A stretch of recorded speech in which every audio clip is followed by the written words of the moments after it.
subscribe, like the video, and, if possible, join Patreon. But if you don't have much money, you can support the channel by watching the novels on euroaudiobooks.com. Remember that you can participate in the polls so that your favorite novel gets published for free. Inland sea and play with her two friends. Her friends were Feeba and Magikarp.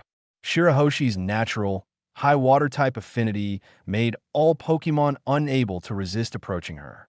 Just as the Lapras tribe arrived, they noticed the presence of this little mermaid. On the same day that Dak had just destroyed half of the world government, Shirahoshi quietly slipped into the inland sea. Although the new residence meant she dared not venture onto land, she was not sad. Watching the people and their Pokemon strolling and playing in Alliance City made her happy. She fantasized about strolling down the street with her father, mother, and 3 brothers. Could such a life be possible? While Shirahoshi was peeking at the shore, she suddenly felt herself being lifted up. Shirahoshi was startled, shaking her tail. Slap! Her tail seemed to hit something soft. Shirahoshi turned her head and saw a Pokemon biting her collar, lifting her out of the water. It was an ancient and enormous Lapras. Shirahoshi remembered that the people of Alliance City liked to call these Pokemon Lapras. This Lapras was the oldest in the tribe, probably over 3,000 years old, standing 10 meters tall, twice the size of Dak's Lapras. However, this Lapras was not as strong. Its size was mainly due to its age. Age and strength both affect a Pokemon's size, but age accounts for most of the influence. With Dak's Lapras leaving the team, the former leader resumed command of the tribe. Hello, Grandma. Shirahoshi greeted the Lapras, waving her hand. She was not afraid of this Lapras. Perhaps it was because kind mermaids could communicate with fish, or maybe it was Shirahoshi's seeking abilities. She could feel the Lapras' goodwill. Lapras! The Lapras smiled with narrowed eyes, placing the little mermaid on her shell and leisurely swimming on the sea's surface. In the distance, other smaller Lapras played with water balls given by humans or competed in singing. Some Lapras, sensing Shirahoshi's presence, swam over to nuzzle her affectionately. Excuse me, where are you taking me? Shirahoshi sat on the Lapra's back, shyly covering her tail, worried about being seen by the people on the shore. Lapras, nowhere in particular, just for a stroll. The old Lapras lazily shook her head, carrying Shirahoshi aimlessly across the sea. Lapras loved taking people on sea tours, an activity that made them happy. Especially since Shirahoshi had a natural affinity that water-type Pokemon were drawn to. Shirahoshi wasn't good at refusing others, so she obediently hugged the Lapra's neck, watching as they wandered around. Ahem! Suddenly, a familiar sound came from the water. Shirahoshi's eyes lit up upon hearing it. It was her talkative friend, Magikarp. Shirahoshi looked into the water and saw Magikarp and Feeba poking their heads out, looking at her. They're my friends, Shirahoshi said softly. She wanted to play with her friends in the water, but was too shy to tell Lapras. Lapras, the old Lapras nodded, gently placing the little mermaid back in the water. She signaled Shirahoshi to go play. See you next time. Shirahoshi politely bid farewell to the old Lapras, then remembered something. Oh, I'm Shirahoshi. Lapras, the old Lapras nodded, indicating she remembered, then paddled away. Shirahoshi felt happy, thinking she had made a new friend. Usually, she stayed in the palace on Fishman Island. Recently, her father, mother, and brothers were busy collecting signatures and had no time to accompany her. Feeling lonely and bored, Shirahoshi sneaked to Pokemon Island to play. Blup! Feeba blew a bubble on the surface, then dove underwater. Magikarp and Shirahoshi followed suit. The 3 swam freely in the open sea, with nothing to block them, allowing them to explore to their heart's content. Ahem! Magikarp asked Shirahoshi a question. He and Feeba were getting bored of this sea, as it was just the 2 of them. The Lapras tribe usually stayed on the surface. Want to visit my home? Is that okay? Shirahoshi was puzzled. She felt she shouldn't take Magikarp and Feeba off Pokemon Island without asking Robin first. Ahem! Magikarp pleaded with Shirahoshi again, eager to see the outside world. Feeba remained silent, seemingly indifferent. Unlike their counterparts in the Pokémon world, who accepted their mediocrity, Magikarp and Phoeba on Pokémon Island were more confident. This confidence would significantly help them evolve, especially for Phoeba. Magikarp evolves once it reaches the required level. Phoeba needs to increase its beauty stat or use a prism scale to evolve. The beauty stat involves not just external beauty, but also self-confidence. Alright, I'll ask Sister Robin. Though Shirahoshi disliked troubling others, she decided to ask Robin for her friends. That evening, Shirahoshi approached Robin and explained the situation. Robin nonchalantly agreed. She knew Dak's attitude. He never restricted Pokemon's freedom. They could go wherever they wanted, so she knew Dak wouldn't refuse, and she granted Shirahoshi's request. Great! Ahem! Shirahoshi and Magikarp hugged each other, spinning around in the small lake in the shop, splashing water onto the nearby lawn. Phoeba, fed up, smacked them with its tail to calm them down. Excitedly, Shirahoshi led Magikarp and Phoeba out of the breeding house. It was her first time bringing friends home. Before the door closed, Dak, who had just finished Lapra's checkup, came out and curiously watched Phoeba and Magikarp leave. If he remembered correctly, these two Pokemon should have blue potential. Dak hadn't given them any items to enhance their potential. But when he used potential detection earlier, he saw a faint purple glow on both Pokemon. This meant Phoeba and Magikarp's potential had broken through to purple, albeit light purple. Dak attributed this change to Shirahoshi, suspecting her Poseidon powers were subtly influencing Phoeba and Magikarp, benefiting their bodies significantly. Meanwhile, as soon as Phoeba and Magikarp arrived at the Ryugu Palace in the deep sea, they quieted down. They could sense the atmosphere had changed. In Pokémon Island Sea, they felt absolutely safe, without worrying about their lives, living comfortably. But in Fishman Island, they smelled countless marine creatures, realizing they were the smallest and weakest, making them uneasy. Come with me. I'll show you my room and introduce you to Megalo. He's my best friend and has been with me since childhood. Shirahoshi didn't share their unease. She excitedly pulled Magikarp and Phoeba, rushing to her room. Unbeknownst to them, in Shirahoshi's room, her father, mother, and 3 brothers were somberly inspecting the space.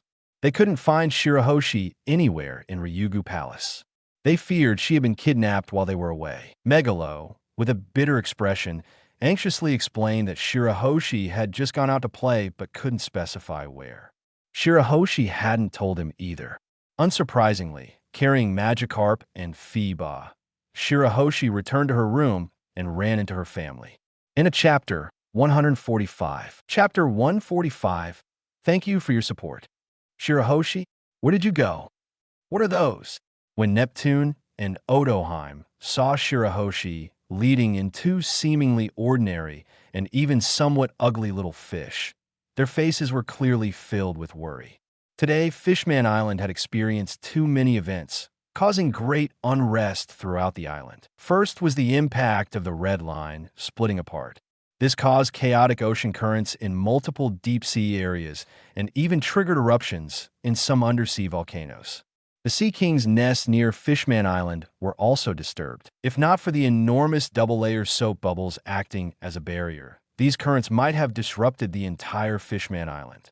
Neptune had already sent mermaid soldiers to investigate the source of the disturbance, and they would soon discover that it was due to the Red Line splitting. This undoubtedly brought many benefits to Fishman Island. This meant that pirates, merchants, and others no longer had to risk their lives to come to Fishman Island. They could directly pass through the gap to reach the New World. Most of the population disappearance on Fishman Island was due to these humans. Pirates and slave traders were the main factors, and aside from a few strong individuals like Jinbei, most residents were quite weak and unable to fight these villains. If not for Fishman Island flying the flag of the Whitebeard pirates, this place would have long turned into a paradise for pirates and a hell for mermaids. There were drawbacks, of course, but compared to the benefits, they were almost negligible. The main issue was trade. Many goods on Fishman Island were brought by human merchants from the surface. But this wasn't a big deal, as Fishman Island had its own caravans that went to the surface to purchase these items. Additionally, Odoheim had spent the entire day contacting the world government via Den Den Mushi. The result, as expected, was that the world government did not answer her call. Odoheim didn't know the reason, but this unknown caused extreme anxiety within her. The process of collecting signatures from Fishman Island residents had already faced many obstacles. People were reluctant to sign, as they didn't believe humans would coexist peacefully with them. They couldn't let go of their hatred. Now, with the world government causing issues, it had dealt a significant blow to Odoheim's spirit. Throughout the day, she had numerous thoughts of giving up. And finally, the sudden disappearance of Shirahoshi nearly turned Ryugu Palace upside down. Sharky, Megalo, seeing Shirahoshi return, sighed in relief. He had been worried sick, rushing to her side. But then he noticed the two little fish beside Shirahoshi. Megalo assumed they were snacks Shirahoshi brought for him, opening his mouth to swallow Magikarp and Phoeba. No! Smack! Smack! Smack! Shirahoshi, who never hit anyone, swatted Megalo's face several times with her beautiful pink tail. The others, including Odoheim, were stunned. They never expected the usually timid Shirahoshi to act so boldly, clearly causing quite a shock.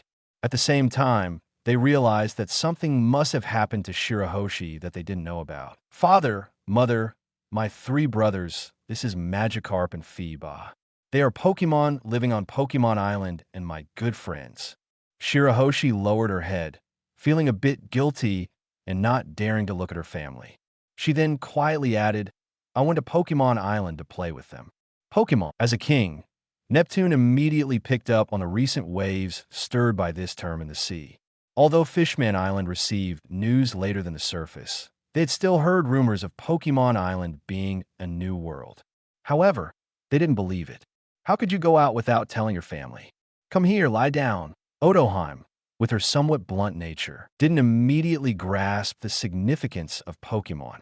Otherwise, she would have been even more concerned than Neptune. Now, she only thought about properly disciplining Shirahoshi.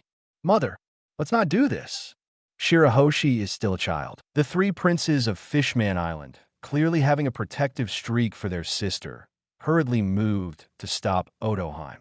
Shirahoshi's overly timid nature in the future was undoubtedly due to the overwhelming protection and pampering from her three brothers and her father, Neptune. Ahem. Magikarp swam to Shirahoshi's side, shaking its tail. What are you doing? Get out of my way. Today I must discipline this girl. Odoheim was different from a man in her family.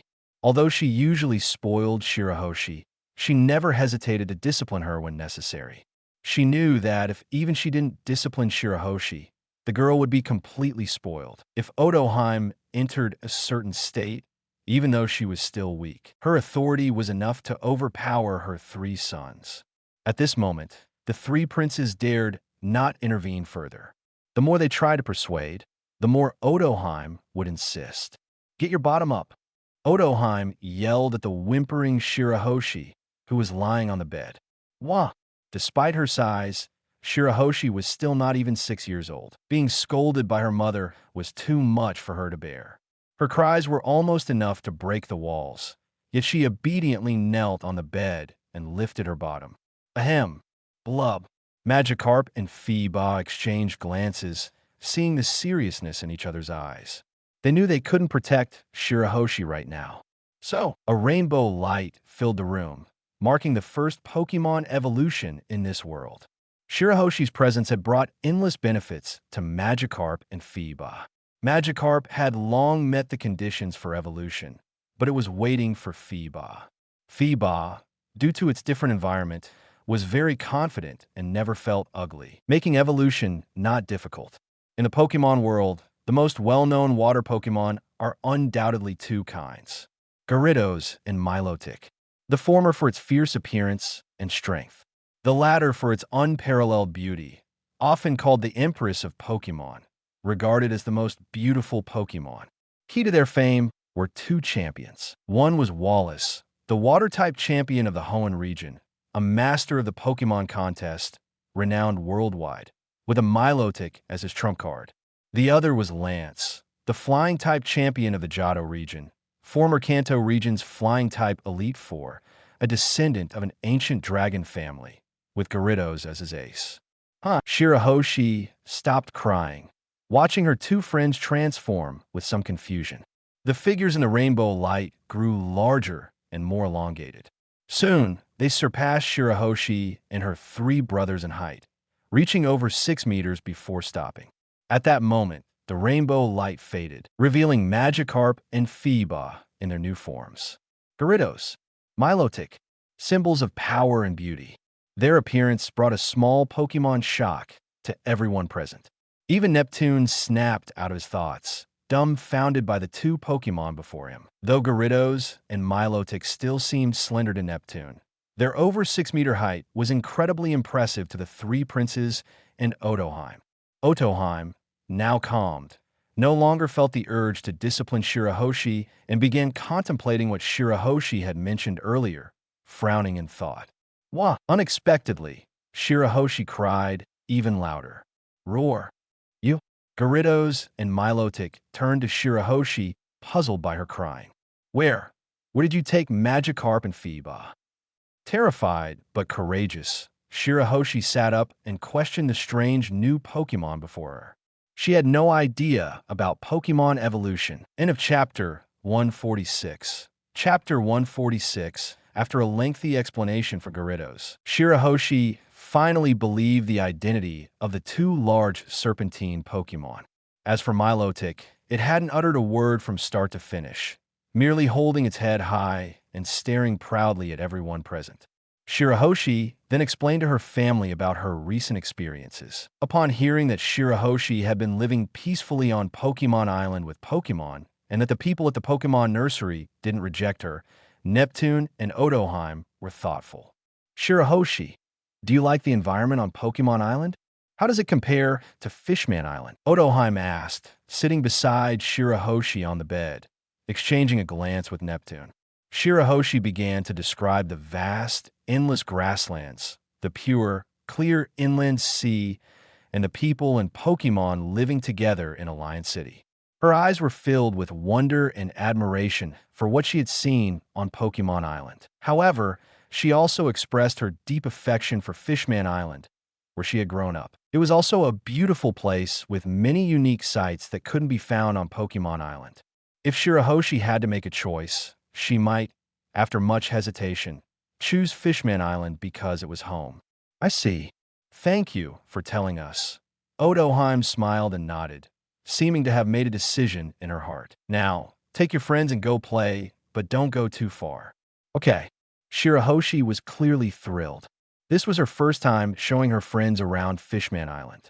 Gyarados and Milotic, now much larger than Shirahoshi, were still young at heart. The three of them would undoubtedly cause quite a stir on Fishman Island. Meanwhile, after Shirahoshi left, Neptune immediately convened a high-level meeting at Ryugu Palace. He understood his wife's intentions and prepared to gather more opinions from others. In the palace's conference room, everyone who needed to be there soon arrived. Besides the royal family, there were the left and right ministers of Ryugu Palace. The entire Fishman Island, at least the areas illuminated by light, was primarily managed by this group. This was likely due to Neptune being a benevolent king and Otoheim's frequent acts of kindness, earning them the loyalty of many. Even 10 years later, the three princes remained highly popular and well-loved by the common people. Of course, Fishman Island had its darker corners. Fishman District, the place where Fisher Tiger grew up, now under Jinbe's leadership. However, Jinbe was not universally accepted in Fishman District. While Fisher Tiger was a respected big brother figure who looked after the district's ruffians, Jinbe was merely the strongest among them. It was precisely because the fishmen of Fishman District respected Fisher Tiger that they reacted so violently to his death at the hands of humans, refusing to sign Otoheim's petition. This area produced many hardline racists, with Arlong being a prime example.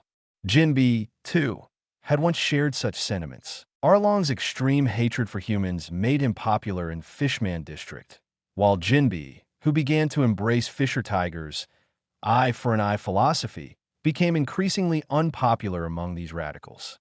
Arlong was likely already in the East Blue, so Jinbi was the only representative from Fishman District. Jinbi had spent the past few years leading Ryugu Palace's military, so he maintained good relations with those in the palace. So, Princess Shirahoshi has already contacted the people at the Pokémon nursery. Jinbi's eyes were filled with seriousness. Clearly, Jinbi took this matter very seriously. He was far more aware of the current state of the world than those who had spent most of their lives in the depths of the sea, especially as one of the 7 warlords of the sea under the world government. Although the world government hadn't issued any directives regarding the Pokémon Alliance to the warlords, the bounties over the past 2 days made it clear how powerful the Pokémon Alliance was. Setting aside the exaggerated bounty nearing that of the New World's 3 emperors for the Alliance leader, the bounty for the 3 Pokémon alone were enough to indicate their strength.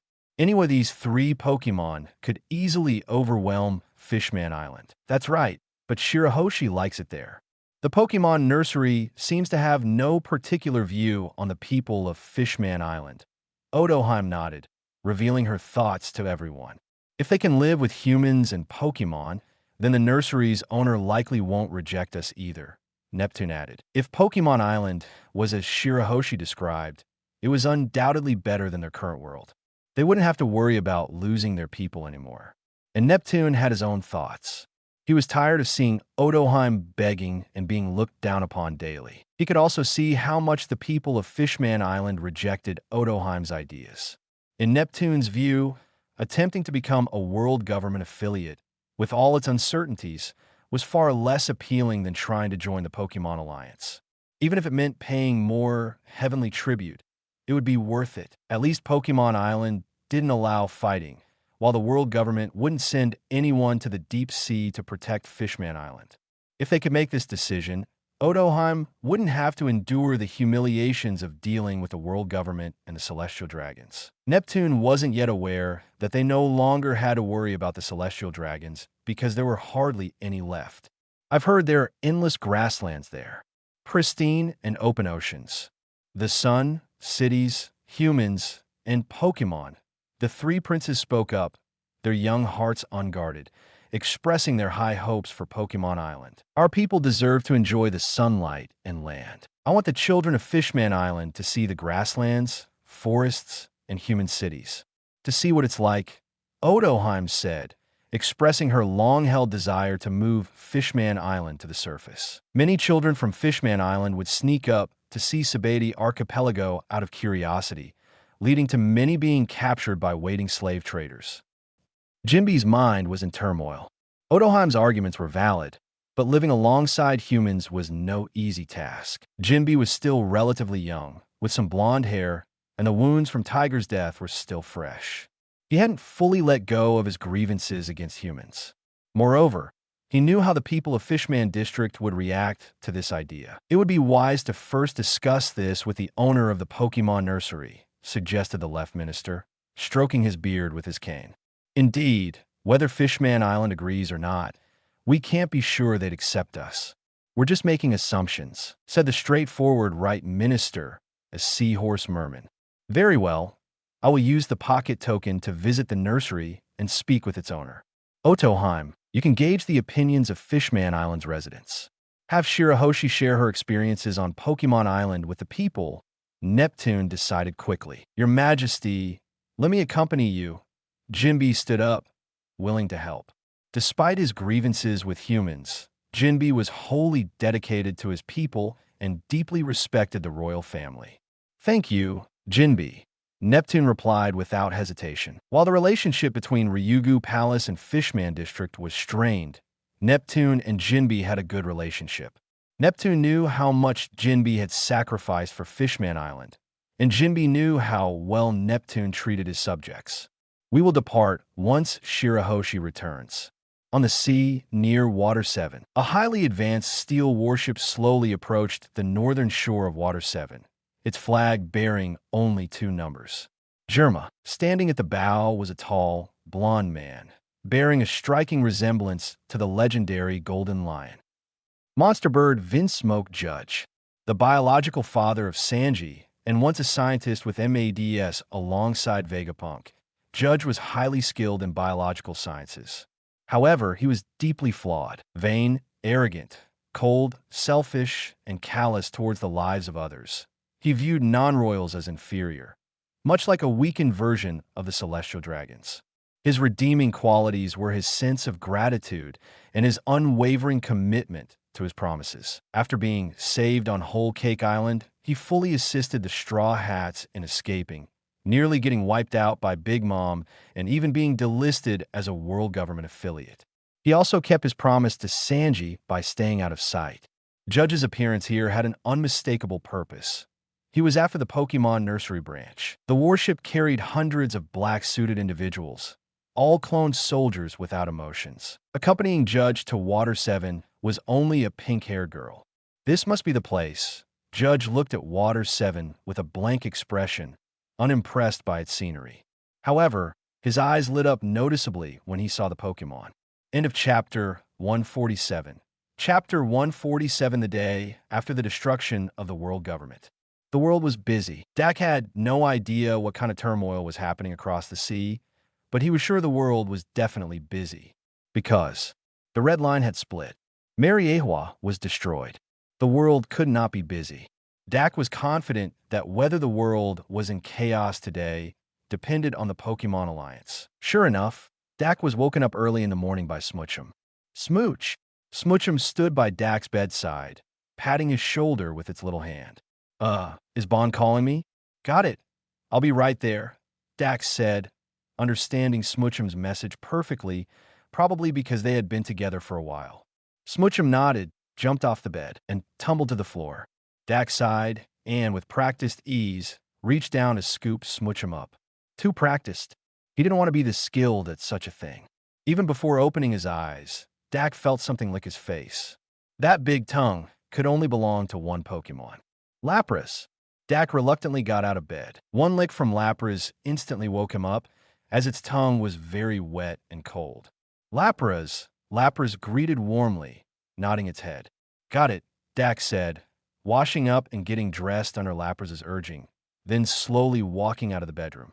Lapras acted like a gentle nanny, just as it probably took care of its offspring in its own species. Upon stepping out of his bedroom, Dak saw 3 different groups waiting for him. Representing Fishman Island were Neptune, Jinbe, and the Right Minister. Representing Germa were Judge, Reiju, and his secretary.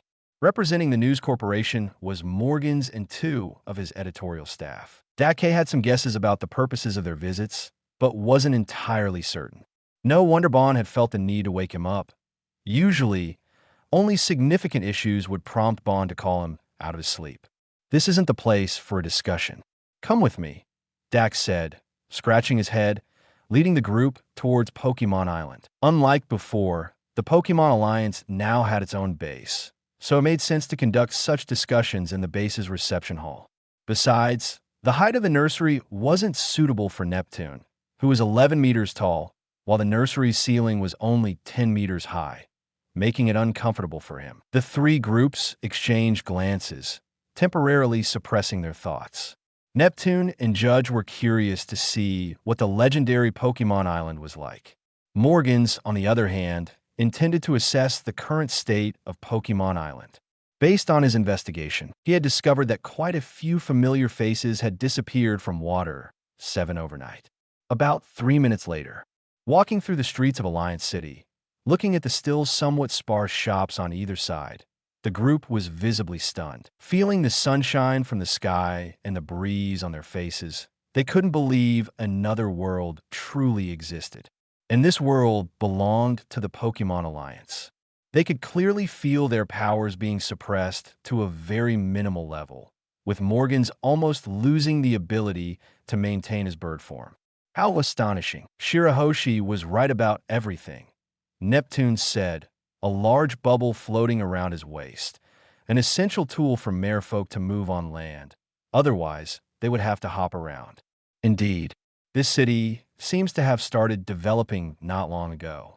The population isn't large, and many areas remain undeveloped, Jinbe observed, walking on land. His eyes were filled with wonder at what he saw on Pokémon Island, a place he had never imagined. As a fishman, he could clearly feel that the people living in Alliance City were not hostile. Their gazes were more curious than disdainful or contemptuous. This change was brought about by Pokémon, and of course, thanks to Dak's efforts. The residents of Alliance City, or rather the people of Water 7, had seen many different types of Pokémon, developing a strong level of acceptance. Seeing Neptune and his group wasn't surprising. The key factor was, Dak was leading the way. Those with a bit of insight knew these guests were with Dak, likely to discuss some matters, so naturally, they wouldn't cause trouble. The ruler of a world, Judge's eyes were filled with fervor. He was a man with a high desire for power and prestige, dreaming of helping the Germa Kingdom reclaim the North Blue and constantly striving for this goal.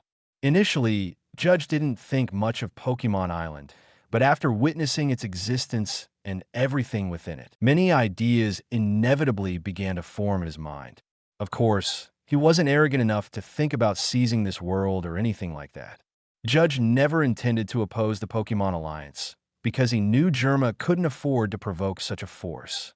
He was merely considering how to gain a position on Pokémon Island through some trade-off. Reiju, the 13-year-old girl, had no such ambitions. She was merely curious, admiring the people and Pokémon around her with a hint of envy.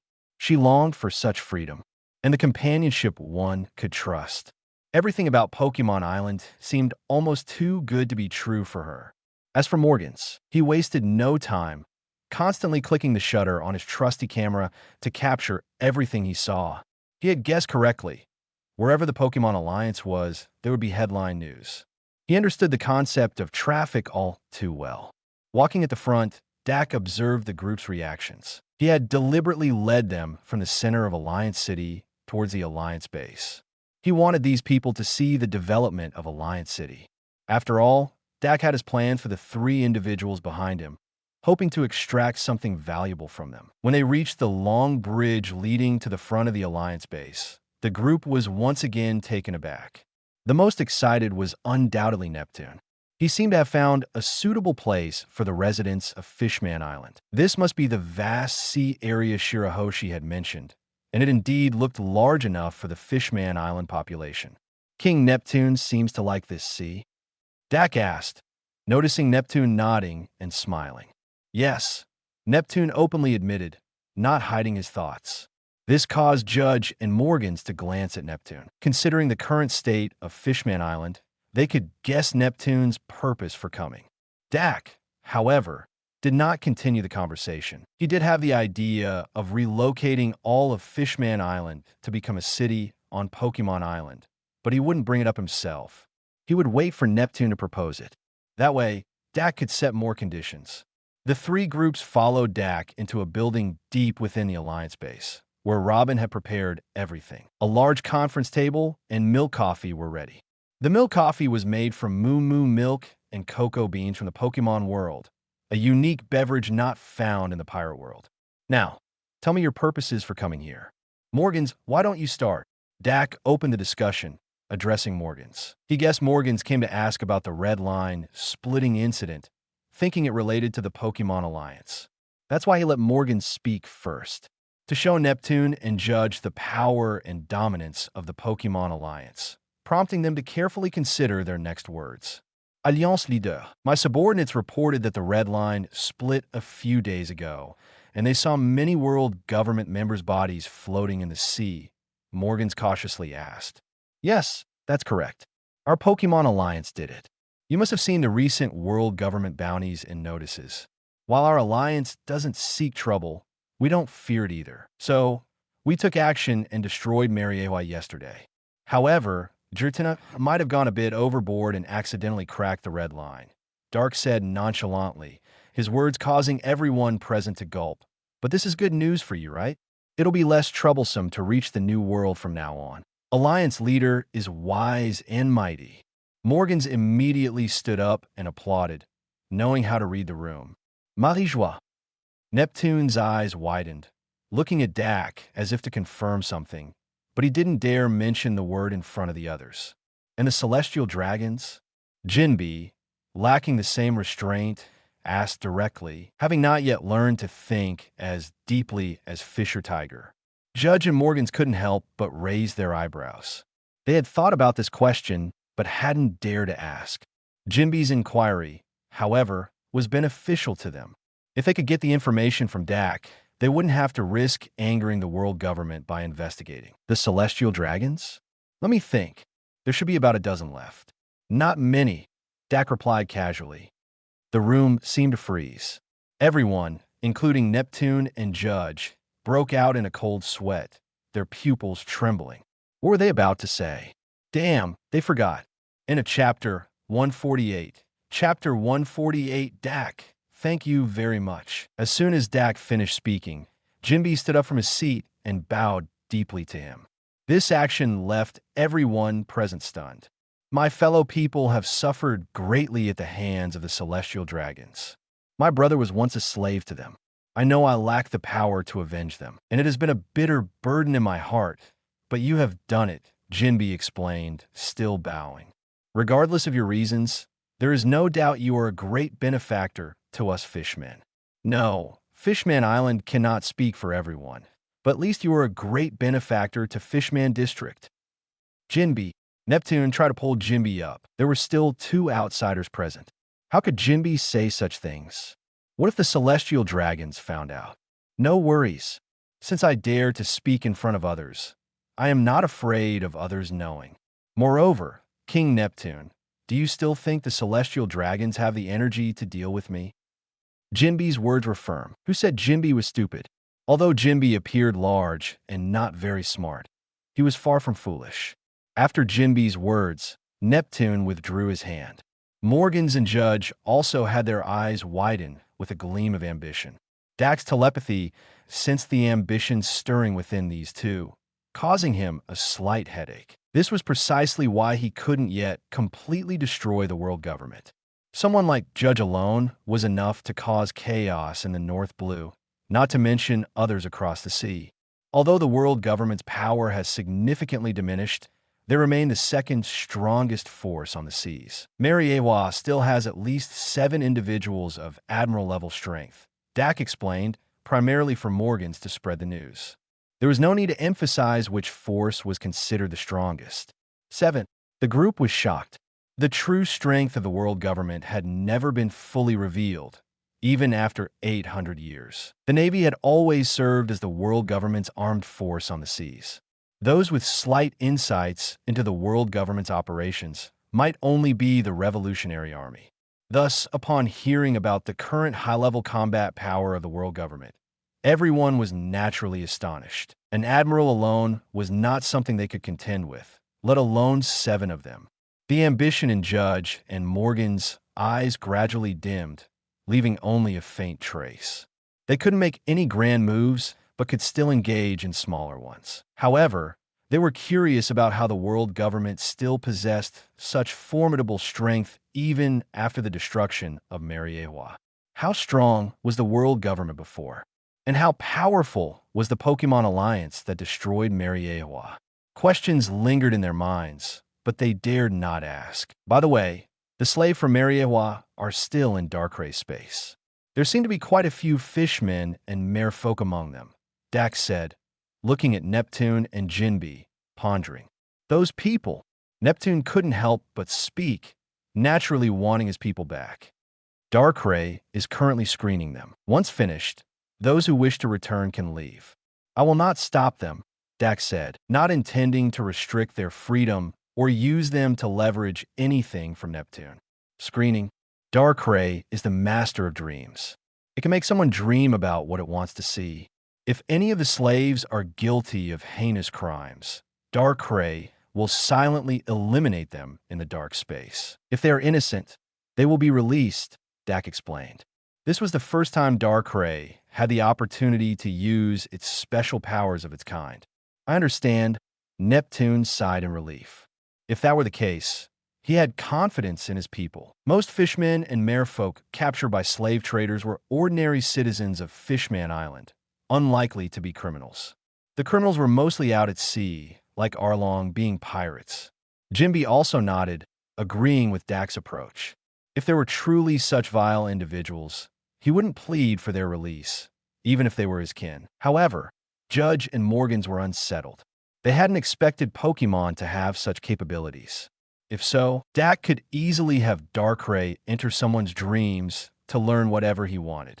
Alliance Leader, we have come hoping you would allow Fishman Island to become an affiliated nation of the Pokémon Alliance. We are willing to pay the heavenly tribute. The right minister, impatient by nature, couldn't hold back any longer and directly stated their purpose. An affiliated nation. Essentially, they sought the protection of the Pokémon Alliance, offering tribute, heavenly tribute, in exchange for security. In the world of One Piece, this was a common concept, just under different names. For example, in the New World, large pirate crews would raise their flags over certain countries, signifying their protection over those nations. The Whitebeard pirates existed this way, protecting countries in the New World, stationing personnel in protected countries, and collecting protection fees. This was their primary source of income. Their secondary source was the spoils of battle from defeating intruders. The New World always had fools who dared to challenge them. Judge and Morgans, initially composed, became restless upon hearing affiliated nation. Anyone could see that the Pokémon Alliance was now the most powerful force. To develop securely, becoming an affiliated nation seemed the best choice. Affiliated nation? We don't do that in the Pokémon Alliance. Dak's reaction surprised them. They thought Dak would gladly accept upon hearing about the heavenly tribute, given the Pokémon breeding house's large-scale money absorption. They assumed Dak would be eager for money. What? This? The right minister was at a loss. Alliance Leader, it seems those people outside can live in this world long-term. Neptune chose his words carefully. He was the king of Fishman Island, striving for a better living environment for his people. As a father and husband, he wanted to fulfill his wife and daughter's hopes. No, they can live in this world, more accurately in Alliance City, because they are the families of our Alliance members and enjoy this benefit for free, Dak corrected Neptune, adding, living in Pokémon Island isn't difficult. As long as they haven't done anything terribly wrong, they can qualify to live here. The issue is that Pokémon Island doesn't have enough cities to accommodate everyone yet. So, does that mean most of Fishman Island's residents can live here long-term? Neptune asked excitedly. No, just most of Fishman Island's citizens. Jinbe, remaining calm, shook his head. He could stay calm because he knew such good fortune wouldn't extend to him and his men. Jinbe was well aware of the blood on his and his comrades' hands. They believed they had only killed those who deserved it, but who knew what the Pokémon Alliance's standards were. Indeed, as he said, most of Fishman Island citizens should be able to live on Pokémon Island. But there will always be some exceptions, Dak nodded. Fishman Island had been under the sea for so long, its limited environment offering few opportunities for its residents to commit crimes. One notable fact was that both fishmen and merfolk highly valued their kin. Even someone like Arlong, a speciesist, shared this trait. Perhaps their shared plight made them cherish each other more. This characteristic made it hard for most fishmen and merfolk to accept peaceful coexistence with humans. Humans had hurt too many of their kind. In a population of 5 million, Fishman Island produced only a few like Hody Jones, who disregarded their comrades' lives. This ratio was stark compared to human nations. Fishman Island's people, although individually weak, were highly united. If there were enough of them, say 1.3 billion, no one could stop them from returning to the sunlight. Alliance Leader, I request that you allow Fishman Island to live on Pokémon Island. We only need to live in the nearby sea. We can build our own homes without costing you manpower or resources. Neptune stood from his chair, bowing to Dak. He didn't know if such an opportunity would come again and was determined to seize it. I am willing to become part of the Pokémon Alliance and fight for it, just to ensure my weak and innocent people are protected, Jinbe declared. Fighting for the Pokémon Alliance was certainly better than fighting for the world government. Jinbe had made his decision. He believed that once he informed Fishman Street that the Celestial Dragons had been almost entirely wiped out by the Alliance Leader, they would respect and accept Dak. Then, no one would oppose moving to Pokémon Island. End of Chapter 149. Chapter 149, sure, how about we just move the entire Fishman Island into this sea? That way, you won't need to spend time and effort, Dak said with a grin, having finally waited for the representatives from the Ryugu Kingdom to speak up. Huh? Move the entire Fishman Island. Neptune and the Right Minister were stunned.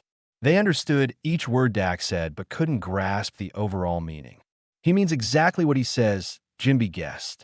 As the current strongest fighter of Fishman Island, Jinbe had a better understanding of the top powers of the sea. He remembered stories of the giant Or's ancestor being able to move entire islands, so Dak's suggestion didn't seem too far-fetched to him. Oh, Neptune's eyes widened in surprise, and a smile spread across his face. If that was possible, it would be the best solution, saving them both time and effort. Neptune and Jinbe shared a similar thought. If they publicized what Dak had done at Mary Geos, the people of Fishman Island would likely be less resistant to the idea, especially since there were hardly any humans in this new world yet. Neptune couldn't think of any reason his citizens would refuse. Of course, there will be a price, Dak said, resting his chin on his hand as he looked at Neptune. Understand, Neptune responded, his smile fading as he sat back down. What price must we pay? 3 conditions, Dak said, holding up 3 fingers but not elaborating immediately. We'll discuss this later. First, let's hear why the 2 of you are here, he said, turning his attention to Judge and Morgans, who had been listening intently. Well, I came to congratulate the establishment of the Pokémon Alliance, Judge said, faking a respectful bow towards Dak. His original plan had been to see if he could get some Pokémon for genetic experiments, but now those thoughts were long gone. Seeing the new world, Judge understood that provoking the Pokémon Alliance was a path to self-destruction. His ambition shifted to how he could gain favor with Dak to secure a piece of this world for Germa 66. Dak almost laughed at Judge's obvious lie. Coming all the way from a North Blue just to congratulate him? What a joke. Honorable Dak, I came to get some clarity on the events at Mary Geos, Morgan said, less formally than Judge. Having interacted with Dak before, Morgans knew he preferred straightforwardness. Since I already told you, help me spread the word. The Pokémon Island and the Pokémon Alliance do not accept any bad actors. The breeding center will not distribute Pokémon to evildoers. The era of Pokémon and trainers has begun. If anyone is prepared to be hunted and killed in this new era, they can continue their old ways on the sea, Dak said, watching as one of Morgan's assistants diligently recorded his words. Such determination, Lord Dak. You're planning to end the age of the great pirate, aren't you? Morgan said, impressed. Destroying the celestial dragons positioned the Pokémon Alliance as the new moral authority, backed by absolute power. Ordinary people would support this righteous force, and even criminals would think twice about defying the new order. Make sure to include that I've joined the Pokémon Alliance, Jinbe added. As a former warlord of the sea, my involvement will have some deterrent effect. Won't it, Dak? Jinbe said, confident in his decision. He believed the people of Fishman Island would follow suit, given the Alliance's stance against the celestial dragons. Of course, Dak nodded. This was one of the conditions he intended to propose anyway. He needed Fishman Island's strength to support the Alliance, especially their prowess in the water. Judge's face darkened upon hearing this. He realized that Dak's ambition would likely lead to the establishment of a new order, one possibly stricter than the world government. This might hinder Germa 66's plans to unify the North Blue. Unless there are any further matters, you two may leave. I need to discuss things further with the representatives from Fishman Island, Dak said, preparing to send them off. Wait a moment, Lord Dak. If I intend to unify the North Blue, will the Pokémon Alliance intervene? Judge finally asked, needing to know how this new order might affect his ambitions. We won't interfere, provided you do not slaughter innocents, Dak replied. Understood, Judge said, noting this condition. He didn't care much about the lives of ordinary people, but he would ensure his actions didn't provoke the Pokémon Alliance. Reiju, come here, Judge called to his daughter, who approached puzzled. This is my daughter, with a unique ability. She will serve you, Lord Dak. Reiju, follow his orders diligently, Judge said, leaving without looking back. He intended to use Reiju as a safeguard, hoping her presence would make Dak more lenient toward Germa 66, if necessary. Father. Reiju was surprised, but quickly accepted her fate. She understood her father's ruthless pragmatism well. What do you plan to do? Dak asked Reiju, his gaze resting on her pink hair. Serve you, Reiju replied. Due to the bloodline factor, she had no choice but to obey her father's orders. Perfect. I have an important role for you. But first, I'll have someone remove the side effects of the bloodline factor, Dak said, smiling. He hadn't expected Judge to deliver such a valuable helper. A future nurse Joy, Dak thought. He planned to train Reiju as the head of the Alliance's medical department, overseeing the Pokémon Center in Alliance City. However, he needed to ensure her loyalty, first by removing her father's control over her. Really? Reiju asked, surprised and hopeful. Yes, really. I'll free you from Judge's control, so you can do what you love, Dak assured her. End of Chapter 150. Chapter 150. After sending Judge and Morgans on their way, Dak called Robin to take Reiju away. Robin would explain to Reiju the specifics about the breeding house and Pokémon Island, as she would become a core member in the future and needed to be well informed. Dak then turned to discuss matters with the representatives from Fishman Island. Fishman Island's conditions for moving into Pokémon Island are 3. First, Fishman Island must abandon the kingdom organizational structure and become a city within Pokémon Island. You must adhere to all the laws set by the Pokémon Alliance. While a city can have its own governance, the laws of the Alliance will always take precedence over city laws. You can serve as the city's mayor. This was a non-negotiable condition for any organization wishing to reside in Pokémon Island. Accept it or leave. Frequent wars in the pirate world stemmed largely from the prevalence of numerous kingdoms, each often at odds with one another. Well, Jinbe was momentarily taken aback. Instinctively, he found the condition extreme, as the concept of nobility and class was deeply ingrained in the world's people. The world government had propagated the world noble theory for 800 years, embedding the concept of nobility and commoners deeply into people's minds. No problem. Neptune agreed almost instantly, without hesitation. Neptune-sama, the right minister, was anxious. As a loyal minister to the royal family, his primary duty was to protect the interests of Ryugu Palace. If they accepted this condition, over time, people would forget that Neptune's family was once royalty. Future generations might not even recognize Princess Shirahoshi on the streets, let alone greet her with respect. But this was precisely what Dak wanted. No matter, let the concept of royalty fade from the hearts of the people. No one is born needing to bow and scrape to another, Neptune said, arms crossed and face calm. Thank you, Neptune-sama, for your sacrifice for Fishman Island. Jinbe sincerely expressed his gratitude.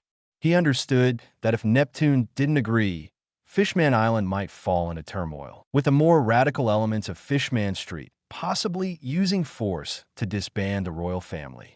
Actually, mayors are typically elected, but because of Neptune-sama's boldness, I will directly appoint you as the mayor of this new city, Dax said, unsurprised by Neptune's agreement. He knew Neptune would accept, as would any member of his family who had come his place. Thank you for your trust, Lord Dak. I will govern this city well. Neptune bowed slightly, already beginning to assume his new role. Hold on, there are still 2 more conditions. The second is that I need Fishman Island, with Jinbe as the captain, to provide a naval combat unit. I'll handle this. Neptune-sama, you don't need to worry about it. Jinbe interjected, unwilling to let Neptune sacrifice further. He believed Neptune had already made a significant sacrifice by giving up their royal status, and didn't want him to draw from the palace guards to form this unit. Jinbe had his own thoughts. He suspected many from Fishman Street wouldn't qualify to live in Pokémon Island, so he wanted to lead some of them to atone and hopefully gain entry to Pokémon Island in the future. Lastly, I need you to provide another team to capture sea fish periodically to populate this sea. You're experts in this field, right? No problem. Neptune found these 3 conditions easy to accept, simpler than he had imagined. No need to pay a heavenly tribute, the right minister whispered. Pokémon Island will have its own tax system, adjusted based on the total city income and individual income. Certainly not as harsh as the heavenly tribute. Dak waved his hand, not very knowledgeable about such matters. He would either borrow from previous world tax systems or have Tesoro develop a new one. That's a relief. The three sighed. They would have accepted paying a tribute if necessary, but it was undoubtedly better not to. If there's nothing else, you may return and prepare for the relocation. Please inform the citizens of Fishman City in advance to avoid excessive commotion during the move. Fishman City was the new name for the city within Pokémon Island, a water city located at the center of the inland sea. Dak planned to place it directly north of Alliance City, and later have Iceberg and Tom build a sea train track connecting the two cities. Neptune and his companions hurriedly departed to prepare for the move. After they left, Dak collapsed into a chair. If only there were more cities like Fishman Island. It would save me the trouble and expense of building cities and modifying landscapes, Dak lamented. Creating a replica of Fishman Island would cost millions, even billions, of coins. The island was not just a city or a country, but an entire island with unique terrains and structures. Speaking of which, Reiju should be paired with a medical partner, Blissey or Adino. Dak pondered, considering the need to recruit doctors to learn Pokémon medical knowledge. The Pokémon Center needed to open soon. Dak's shadow suddenly floated up, and Darkrai emerged. He reminded Dak of the group of people still in the dark space. Have you dealt with the necessary ones? Dak asked, referring to the criminals among the slaves. He didn't want to release a bunch of thugs back into the world. Darkrai nodded, then carried Dak to a nearby open field in Alliance City, where they planned to release the remaining people. How many are left? Darkrai gestured with his hands. 5,000 people? That many. Dak was surprised. He remembered rescuing 6,000 or 7,000 slaves from Mary Geos. So most must have been innocent and weak, captured by slavers to be sold to the celestial dragons. Darkrai. Release them, Dak nodded. The next moment, over 5,000 unconscious people appeared on the grassland. Dak noticed many bore the celestial dragon hoof mark, while others had it in more concealed locations. Vegapunk lay at Dak's feet, a small old man with long legs and a long tongue that hung limply from his mouth. Vegapunk's most notable feature was his lack of a head, replaced by half an apple. This was due to his brain fruit, allowing unlimited brain capacity and information storage. As his brain absorbed more data, it grew larger, necessitating separation into a brain warehouse on Egghead Island. If Vegapunk joined the Pokémon Alliance, Dak would move and protect this knowledge warehouse on Pokémon Island. Dak floated above the unconscious people using his psychic powers and had Darkrai awaken them all. Heaven, are we all dead? Too bad I couldn't contribute to the god before dying. I killed a celestial dragon before I died. Felt great. Me too. In my next life, I want to join the Pokémon Alliance. The people gradually woke up, confused and marveling at the vast grassland, thinking they had died and gone to the afterlife. Hey, Dak called out, drawing their attention. It's God. I knew it. We'd see God after death. Thank you, God, for avenging us. God, I don't want to be revived. Let me stay with you. The crowd, in awe, moved toward Dak, causing a commotion. Quiet down. Listen to me. Dak's words brought immediate silence. Their gratitude and respect for Dak made them instinctively obedient. You've been saved. I'll give you 2 choices. 1. Return to your homeland and start a new life. 2. Join the Pokémon Alliance. I'll assign you jobs based on your abilities, and you'll become residents of Alliance City on Pokémon Island. Dak raised 2 fingers, presenting their options. In a Chapter 151, thank you for your support. Out of the more than 5,000 people, about 4,000 chose to join the Pokémon Alliance. These individuals, whose lives have been destroyed by the celestial dragons, had nowhere else to go and no revenge left to seek. They could only remain with Dak to repay their gratitude. The remaining 1,000 or so people either still had living relatives or wanted to return to their hometowns. Many of these individuals would likely join the Pokémon Alliance later, bringing their families along. Due to the bond of gratitude, Dak felt assured in employing these people, thus accepting them all as reserves for the Alliance. Their inclusion significantly increased the population of Alliance City. Some were assigned to guard the 4 Cs, others with combat abilities joined inspection teams, and those with special skills were allocated to relevant departments. In short, the addition of these 4,000 people alleviated the manpower shortage in the Pokémon Alliance. At least for the short term, Dak didn't need to worry about personnel issues. Moreover, Jinbe was expected to bring around 100 to 200 fishmen to join the inspection teams. Dak entrusted these 4,000 people to Robin. Robin would be responsible for cataloging their special skills and then distributing them to the appropriate departments. With this, the Alliance's reserve force reached 5,500 people. Having dealt with these matters, Dak turned his attention to the most significant individual, Vegapunk. Dr. Vegapunk, what's your choice? I just want to conduct my research in peace, Vegapunk replied. His desire for research was intense, and he was a perfectionist, considering any deviation in research results as a failure. Consequently, he needed ample funding, which was one reason he had joined a world government, ensuring a steady supply of resources. However, while Vegapunk could create powerful technological products, he lacked the means to protect them. Thus, he had no choice but to watch the world government use his research to maintain their control. Join the Pokémon Alliance. Use your knowledge to create a better future for this world and strengthen the Alliance. I can provide the funding you need, Dak offered. What about the direction of my research? Vegapunk asked cautiously. He didn't want to engage in research related to biological weapons or the like.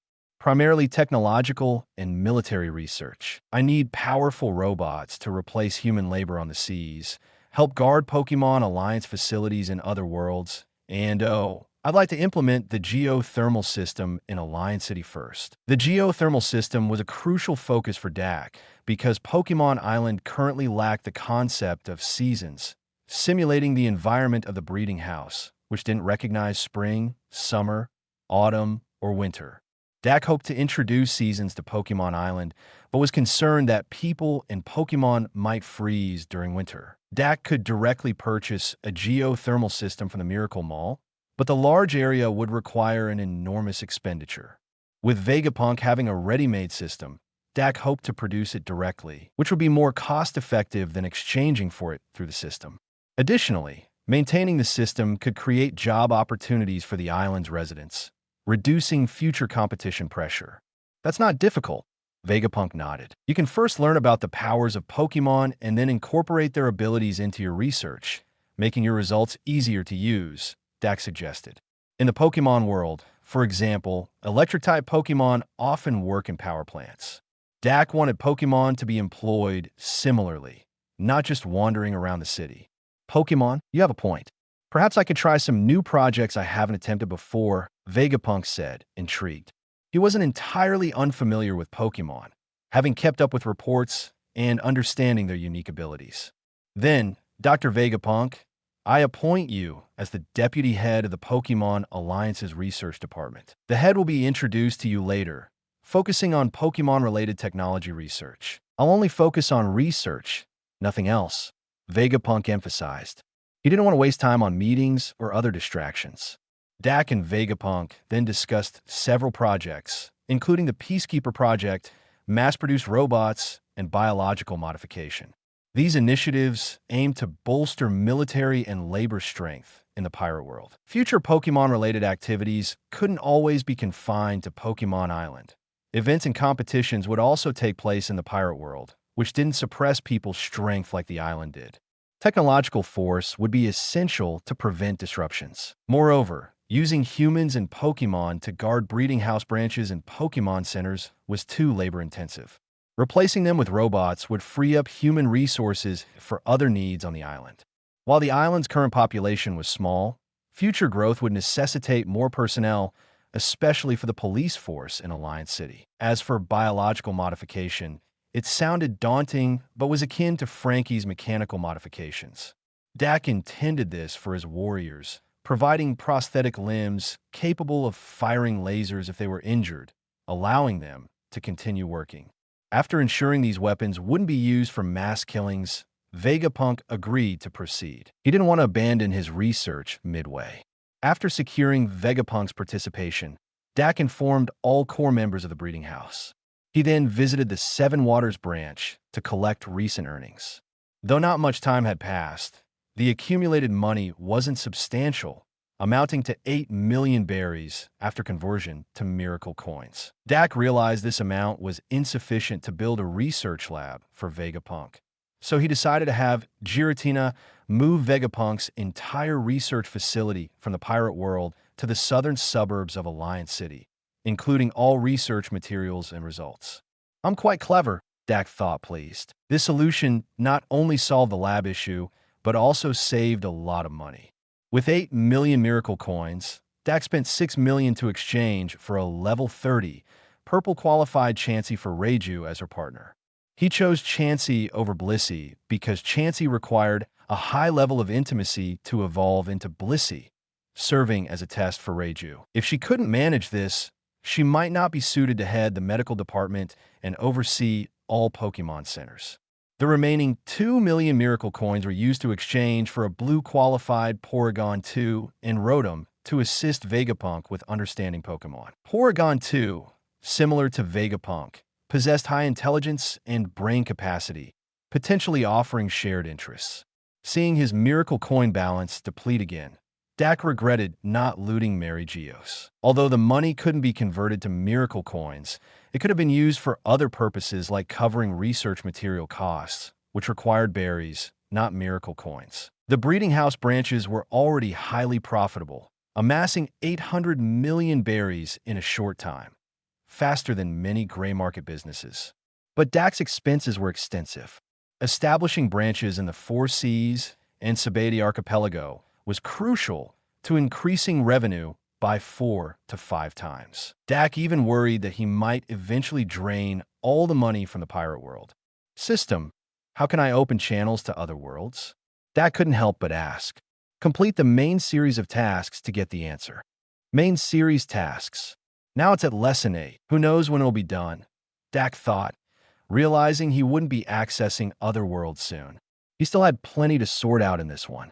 In the following week, Dak frequently visited Tesoro, having delegated branch operations to Tesoro, who claimed to have started contacting locations for branch setups the day after joining. Dak looked forward to their establishment and subsequent openings. By the end of the week, the Pirate World calendar marked December 28th, 1511, with just 3 days until the new year. The latest issue of the news agency's newspaper was already being distributed across the seas, set to reveal the Pokemon Alliance's actions at Mary Geos to the world. End of Chapter 152. Chapter 152. Thank you for your support. At the central area of Island 15 in the Sabati Archipelago, a new empty shop stands. This will be the location of the new branch of the breeding house. Islands 1 to 29 in the Sabati Archipelago are gray zones, known for human trafficking and auctions. Dak decided to open the branch here for 2 reasons. First, it's convenient for Sceptile to visit Rayleigh on Island 13. Second, it will facilitate the cleansing of these lawless areas in the future. The presence of these gray zones poses a threat to visitors of the Sabati Archipelago.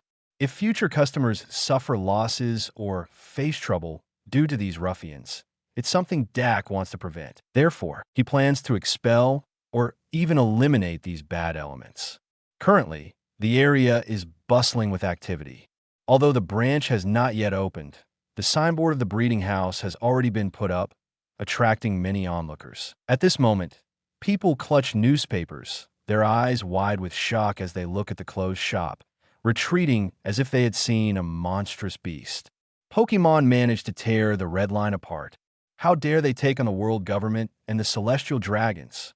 Is that the main point? The main point is they actually defeated the world government and the celestial dragons. Sure, do you want to die? Keep your voice down. The world government still exists. It's just that most of the celestial dragons are dead. That big newsbird guy sure has guts to report this. Looks like the news agency has a good relationship with the Pokemon Alliance. What does the Navy have to say? I heard they only arrived at Mary Geos after it was destroyed. The crowd buzzes with discussions, The newspaper content is explosive. Headlines: analyzing the Alliance's three gods. With Leaf, Nightmare, and Underworld, who is the real god? The nightmare of the world nobles? The red line split open. A new route to the New World. The New World faces major turmoil. How powerful are Pokémon really? The celestial dragons face extinction. The world government withdraws the bounty on the Pokémon Alliance. Statement from the Alliance leader: if you are prepared to be hunted and killed in the new era, then continue to do as you please on the seas. Wow, this is quite something. Looks like a new overlord has emerged in the world. I wonder if Roger saw this coming. In the crowd, a tall, middle-aged man stares intently at the newspaper in his hand. It's clear he once had a head of bright blonde hair, now half white. Even the world nobles couldn't predict their own downfall, let alone Roger. The emergence of the Pokémon Alliance is bound to be a significant chapter in history, marking the end of the world government's 800-year reign. Beside him stands a tall woman with sunglasses, holding bags of groceries.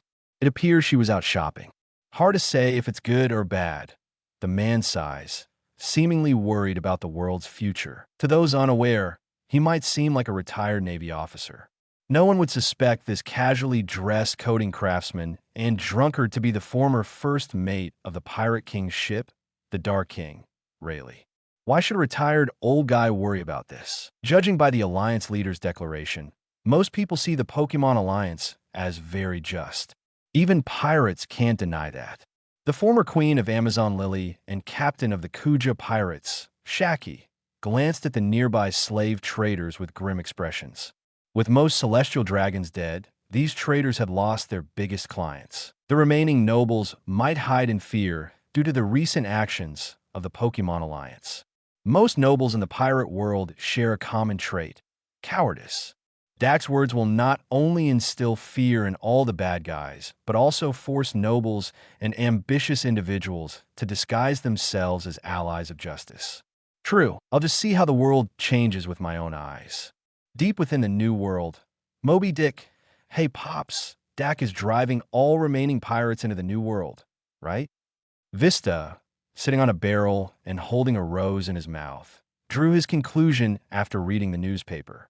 Perhaps, after all, that guy always stands on the side of ordinary people.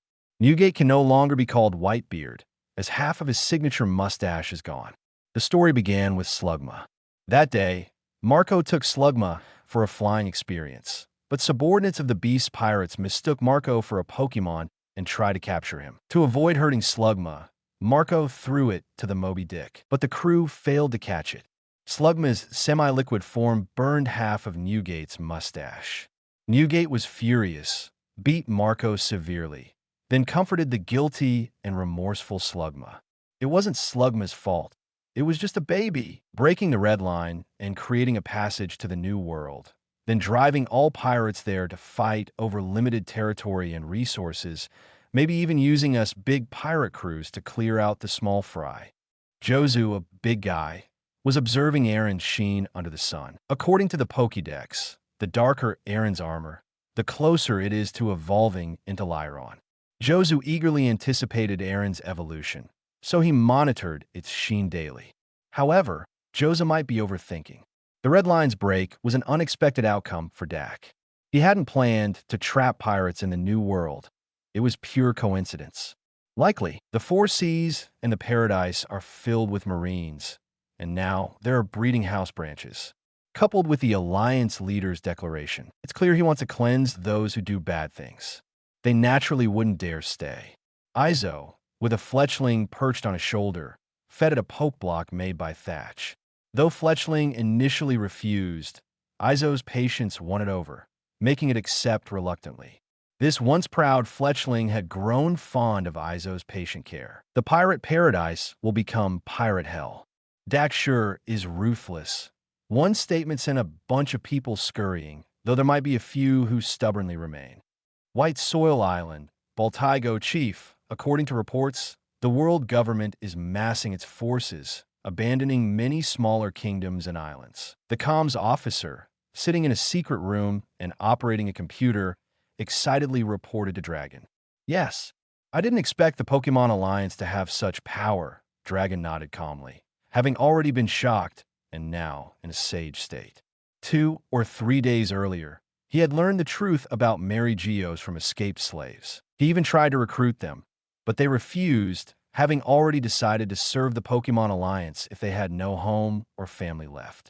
Though Dragon found it a pity, it wasn't too bad. The end of the world government and the Celestial Dragon's rule led him to consider one question: what would happen to the Revolutionary Army when they were all gone? But this question didn't trouble him for long. While nobles and social classes still existed, the Revolutionary Army would continue to encourage the oppressed to use Pokemon to fight back against inequality. They still had a purpose. However, the need for such a large force would decrease, reducing Dragon's desire to recruit new members. Chief, according to Ivankov, he hasn't found Kuma. He didn't return to the kingdom, but took his daughter somewhere unknown. The comms officer relayed more news. Is that so? I understand. Dragon's eyes flickered. He had an idea where Kuma might go. There was only one place likely to have the technology to cure the blue scale disease now: the Pokemon Alliance.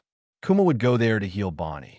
Dragon decided to visit once Karas's egg hatched, aiming to procure more Pokemon eggs and negotiate for Bonnie's treatment, no matter the cost. As a comrade, he had to support Kuma fully. Any other news? Dragon asked. The world government is about to convene a world conference. Do you know why? Because of the withdrawal of their forces and the decimation of the celestial dragons, dozens of member countries want to exit the world government. End of Chapter 153. Chapter 153. Thank you for your support. No matter how lively the outside pirate world gets, it doesn't affect Pokemon Island. Currently, Pokemon Island is well organized. While the changes aren't earth-shattering, they are indeed significant compared to a week ago. Early morning in the residential area. Mom, I'm heading out with Shellos. A little girl ran out of her house, holding a pink Shellos in her arms. Shellos come in pink and blue, a result of different habitats. Pink Shellos come from warmer waters, while blue Shellos come from cooler regions. In the Pokemon world, blue Shellos are decreasing due to global warming, while pink ones are increasing. Since Pokemon Island hasn't implemented a seasonal change rule yet, it remains in a warm environment year-round, meaning only pink Shellos appear here. Guji. Shellos wobbled its head. It didn't dislike walking, but it was too slow. Wandering around the park was fine, but daily walks were too exhausting. Take it slow. Don't buy anything unnecessary. The girl's mother called out from the doorway, watching her daughter run off. The girl didn't respond, already heading toward the nearby food street. Anime, 2 skewers of water meat, please. Guji. The girl had already forgotten her mother's advice, asking a nearby vendor for water meat. Shellos tugged on the girl's clothes, reminding her of her mother's words, but she was too tempted to care. May. A boy called out from behind her. The girl turned to see her neighbor's child. Pooh. The boy was holding a Swirlix. Seeing the girl's Shellos, Swirlix got excited, wriggling in the boy's arms to get closer to its crush. Shellos and Swirlix belong to different egg groups, but can still appreciate each other's charm. Can't you be more reserved? The boy sighed, trying to calm his Swirlix, then hurried over to May. Do you want some water meat? I can buy it for you. No, Mom said not to take things from others. Why are you out today? Didn't your dad tell you to train with Swirlix? May moved away, a bit annoyed. The boy, Faye, was known for his runny nose, which May, who loved cleanliness, couldn't stand. How can you say that about Swirlix? You're not reserved either. Another boy's voice chimed in. This voice was more mature, and his Pokemon was a calm-looking Duskull, also in the amorphous egg group. Hi, She, you're out today too. May blushed, seeing the clean and neat She, and moved closer. Her Shellos shyly lowered its head at the sight of Duskull. The relationships here were quite evident. My aunt at the friendly shop said they'll have a new item called Pokeball today. It can hold Pokemon for easy carrying, she said proudly, lifting his chin. May responded instinctively, mentioning she heard it from her father, making She's expression stiff. What? My dad didn't tell me. My mom just sent me shopping for New Year's. Faye was upset. His dad didn't tell him, missing out on a shared topic with May. Not just that, But the New Year's event will open Alliance City to visitors. Many from Fishman City will come, she added, glancing at May, who looked excited. He was smug, knowing they didn't have this information. Wow, there'll be a lot of people then. Faye was surprised. Alliance City seemed empty compared to Water 7, even though it had become more populated recently. Yeah, Fishman City has millions of people. They wanted to visit Alliance City for a while. May clenched her fists, eager to see the mermaids she'd only heard about in stories. Everyone will celebrate the new year together. The Alliance leader recently formed a 1,000-member enforcement team to maintain order, and Fishman City will send over 10,000 enforcers. She said with his arms crossed, looking like a little adult. By the way, where's your dad? My dad's not on duty, probably fishing by the sea. Many people fish there now, and he's made a few friends who fish together and sell their catches. She casually revealed a little secret about his dad. The three kids chatted as they headed toward the friendly shop in the north. Along the way, they met new friends, and their Pokémon greeted familiar ones from the park. Meanwhile, on the sea north of the Alliance base, many fishmen and mermaids were swimming towards Alliance City. Since the sea train wasn't yet built on Pokémon Island, Fishman City residents had to swim if they wanted to visit the land. This journey was long, taking 3 to 5 hours even at Fishman speed. The New Year's event would open Alliance City for a week, starting 3 days before New Year's. Early in the morning, Fishman City residents, excited and carrying their IDs, swam towards Alliance City. IDs were essential as they used virtual currency for transactions. Thousands of fishmen and mermaids could be seen, and this was just the first wave. More were sure to follow. Alliance City would be bustling. On New Year's, it would host at least 1 million people, creating a lively atmosphere. Though Alliance City was large, 75% was still undeveloped plains, showing the need for more manpower during such events. Currently, with branches opening in the 4 Seas and the Grand Line, Alliance's members were spread out, overseeing various branches. Only once Dr. Vegapunk's robots were ready would they free up manpower. For now, 1,000 members were allocated for New Year's order maintenance, thanks to the influx of former slaves pledging loyalty after reading the newspaper. Overview of Alliance City's reserve members totaled about 8,500, with 1,500 official employees. Pokémon Island had 2,000 people, 1,000 for the enforcement team and 1,000 in non-combat departments. The largest non-combat department, managed by Tesoro, was the financial department, handling revenue from 5 branches. Next was the medical department, led by Reiju, a significant focus for Dak. He personally recruited many doctors from Drum Island, though he missed Hiliolic and Chopper.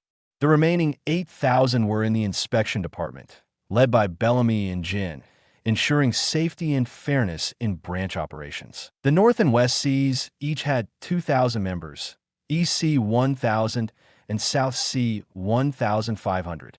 Water 7 had 500, and Sabaody Archipelago had 1,000. Sabaody's number seemed low, but it was guarded by Lapras and Sceptile, focusing on covert inspections.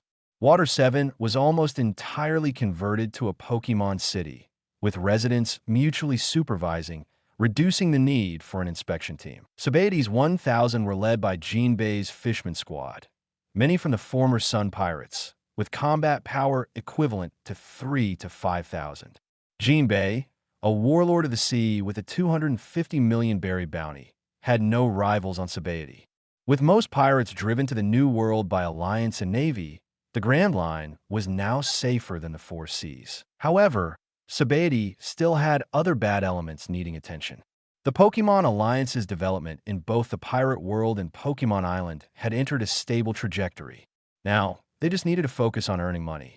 End of Chapter 154. Chapter 154. Thank you for your support. No one could have predicted where the headquarters of the world government would relocate. They moved to the beginning and end of the Grand Line, opposite the former location of Mariewa, atop the Red Line near Reverse Mountain. The current state of the world government was dire.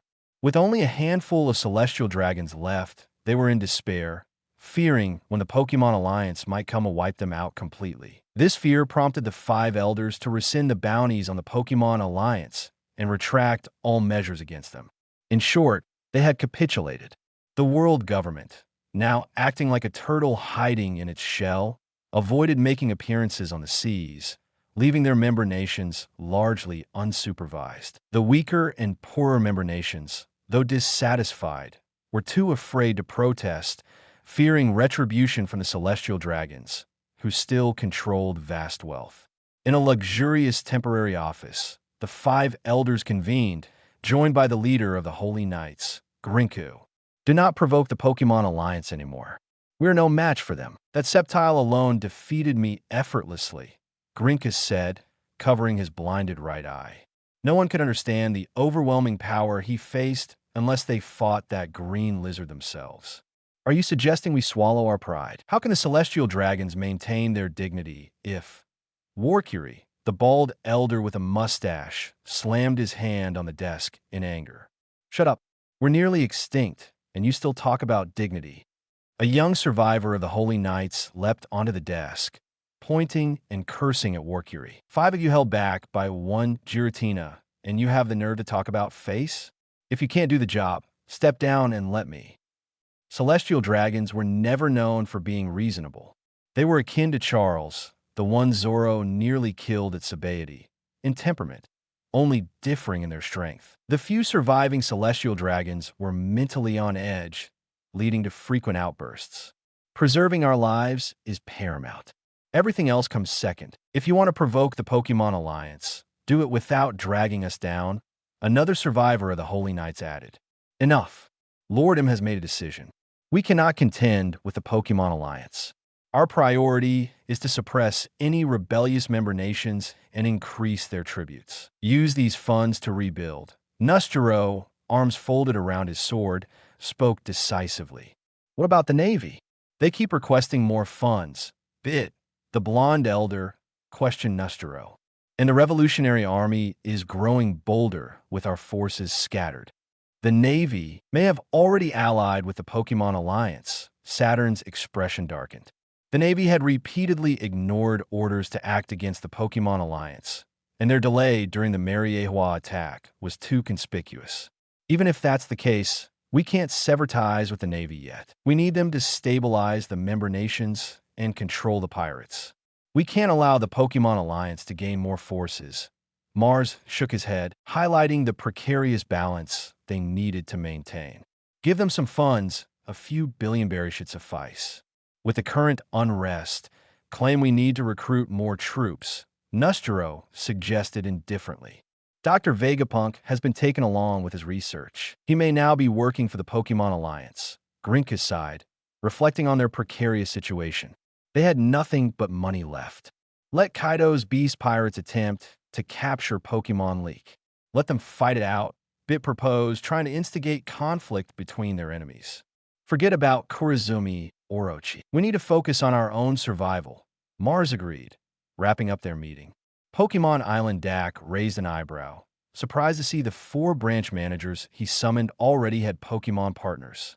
Galdino had partnered with a Zangus, showcasing a combined move they called Zangus Armor, where Zangus donned wax armor. Mr. Tanaka had teamed up with an Arbok, combining his Swim fruit abilities with Arbok's Constriction and Venom for sneak attacks.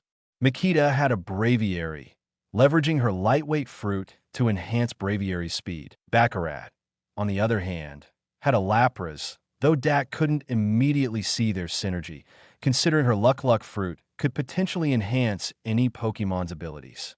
Their Pokémon were blue tier, mostly around level 40, indicating they were mature adults of their species. While their strength was average for the Grand Line, they were more than capable of defending the North Blue branches alongside their trainers. With their Pokémon needs settled, Dak planned to allocate recent earnings towards future expenses, particularly for the anticipated large-scale purchase of Pokémon eggs by the Revolutionary Army. That very night, Bon Clay informed Dak that a former Revolutionary Army officer had arrived at the Sabaody branch. Curious and puzzled by the term former officer, Dak rushed to the branch, only to recognize the tall figure in a gray-green cloak as Bartholomew Kuma, holding a baby girl, Jewelry Bonnie. "Here for the sapphire scales disease?" Dak asked, realizing Kuma's purpose. End of Chapter 155. Chapter 155. Thank you for your support.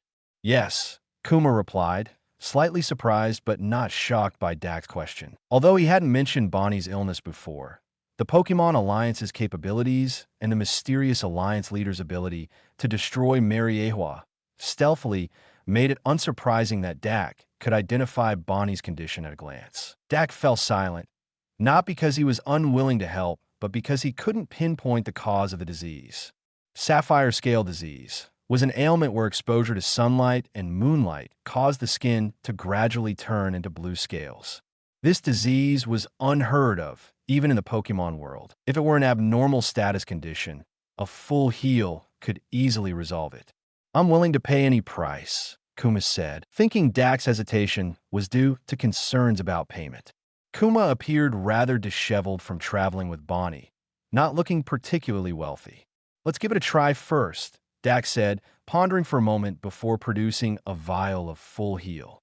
Kuma placed little Bonnie in front of Dak, who sprayed the solution over her. However, the crystalline formations near her eyes remained unchanged, indicating failure. The disease wasn't an abnormal status condition. This left Dak in deep thought about what item could cure this peculiar disease. There were legendary Pokémon capable of such feats, like Ho-Oh's Sacred Fire, Shalebi, or Xernea's Life Force, or Jirachi's wish-granting abilities. However, Dak couldn't afford to summon them directly, so he considered items derived from their powers. He ultimately decided on a weakened version of NEI's Sacred Fire, hoping it would effectively cure Bonnie without overwhelming her. He didn't choose Ho-Oh's Sacred Fire due to its higher intensity, which might be too much for the young girl to handle. This is a flame produced by a legendary Pokémon.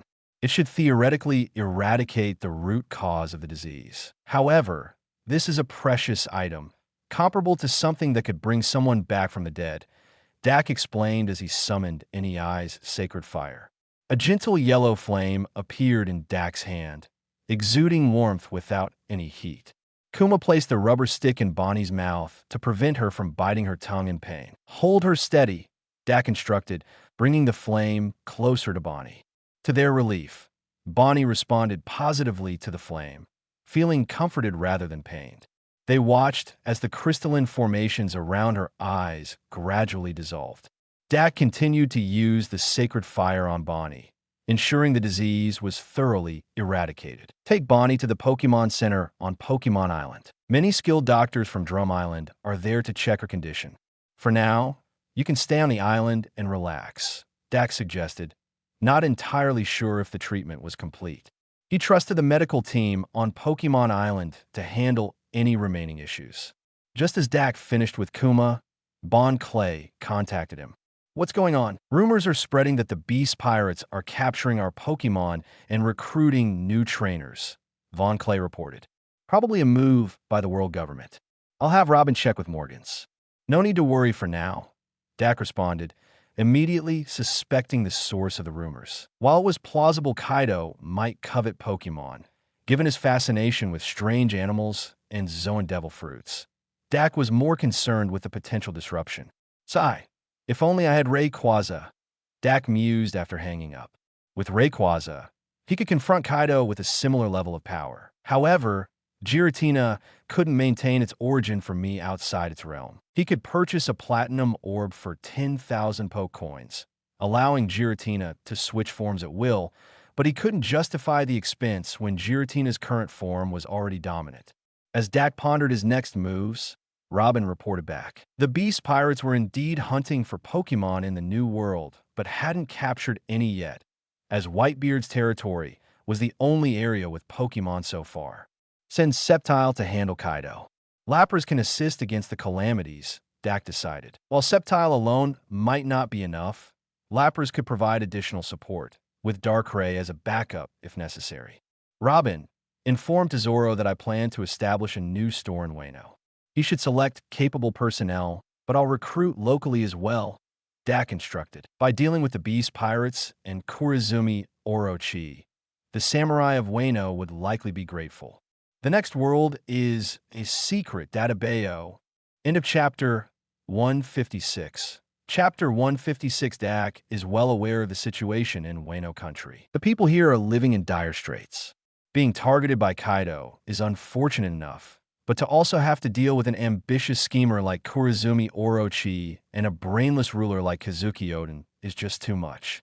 When Dak first arrived in this world, he considered how to save Wano country. However, he quickly abandoned this idea for two reasons. He didn't have the strength at the time. He decided that if the Pokémon breeding house wanted to do business, it shouldn't interfere with the affairs of the sea. Unless Orochi and the beast pirates actively provoked them, the breeding house would not act. But now, there's a reason to act. If we suffer another loss like last time, we must thoroughly loot Orochi and the beast pirates when we defeat them. This will allow us to expand our stores and Pokémon centers significantly, Dak thought as he opened the door to the breeding house. Beyond the door was a barren land. Wano country, Udon, the prisoner mining camp, and the territory of Queen, one of the three calamities. This would be the starting point for Dak to win the hearts of the people of Wano country. Although Dak could now bring Sceptile and publicly defeat Kaido and Kurizumi Orochi in front of the people of Wano country, this would not put him in the position of righteousness. Without the support and gratitude of the people in this traditionally isolationist country, it would be very difficult to establish a foothold for the breeding house. However, if he gained the people's support, they would be willing to lay down their lives for the breeding house. The forces in Wano country could be broadly divided into three groups. The remnants of the Kazuki clan, led by the 9 Red Scabbards and Shimatsuki Yajui, including former thugs subdued by Oden and Yakuza leaders like Hyagoro of the Flowers. The ordinary people who, ignorant of the truth, blindly follow whoever sits on the shogun's throne, believing that the disasters are solely due to the beast pirates. The targets Dak intends to eliminate: Kurizumi Orochi, the Kurizumi family, and the beast pirates. Dak's key reason for appearing in Udon was to find Hyagoro of the Flowers. Winning him over would mean gaining control of the entire Yakuza underworld in Wano country. Although Hyagoro only commands 200 samurai, his reputation allows him to mobilize 5,000 warriors. Despite being labeled as Yakuza, Hyagoro is a genuinely good person, friendly to the people and highly respected.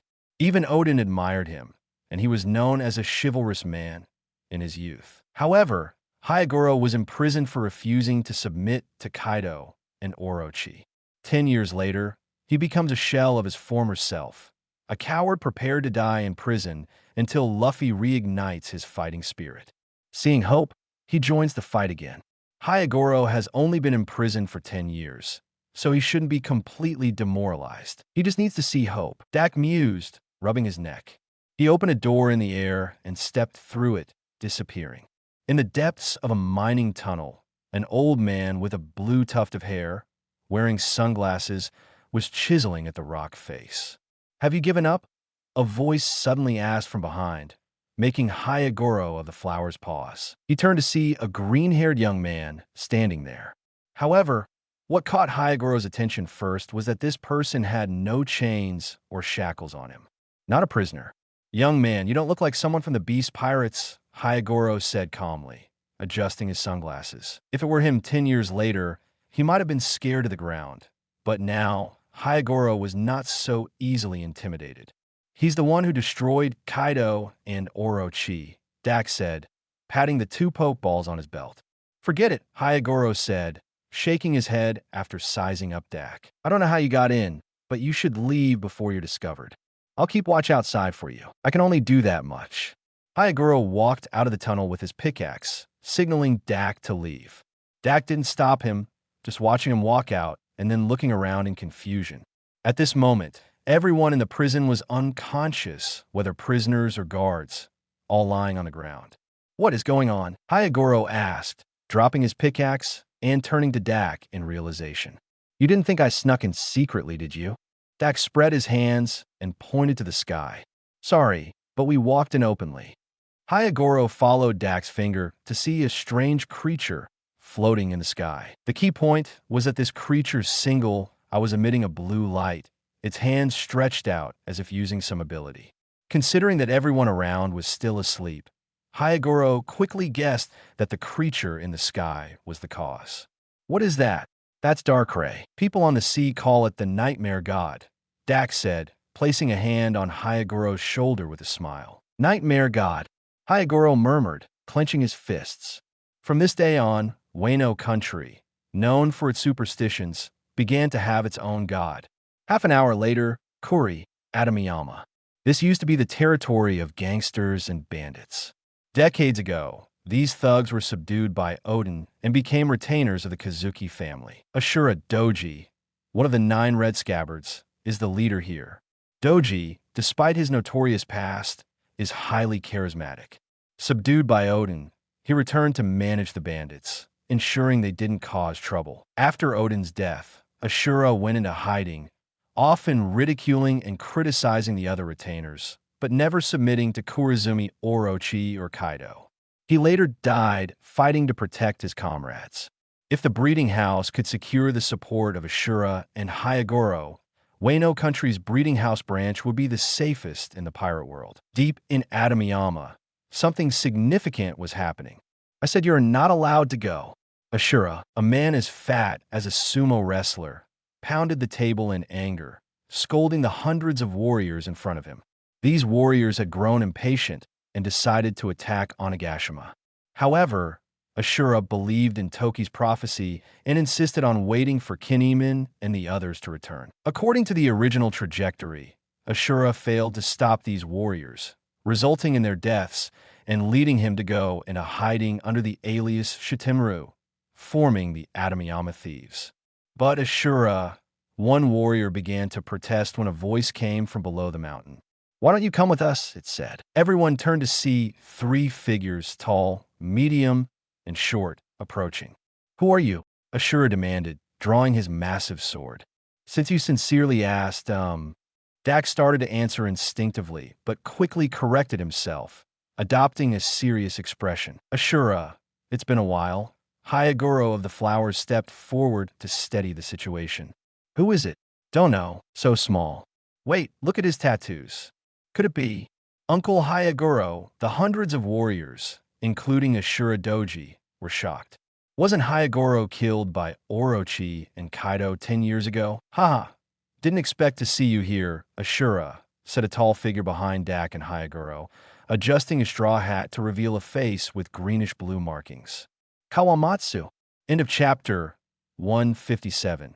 Chapter 157. Komatsu was imprisoned a year ago. Dak had initially forgotten about him, but after being reminded by Hyagoro of the Flowers, he decided to rescue him as well. Convincing Ashura through connections was almost impossible.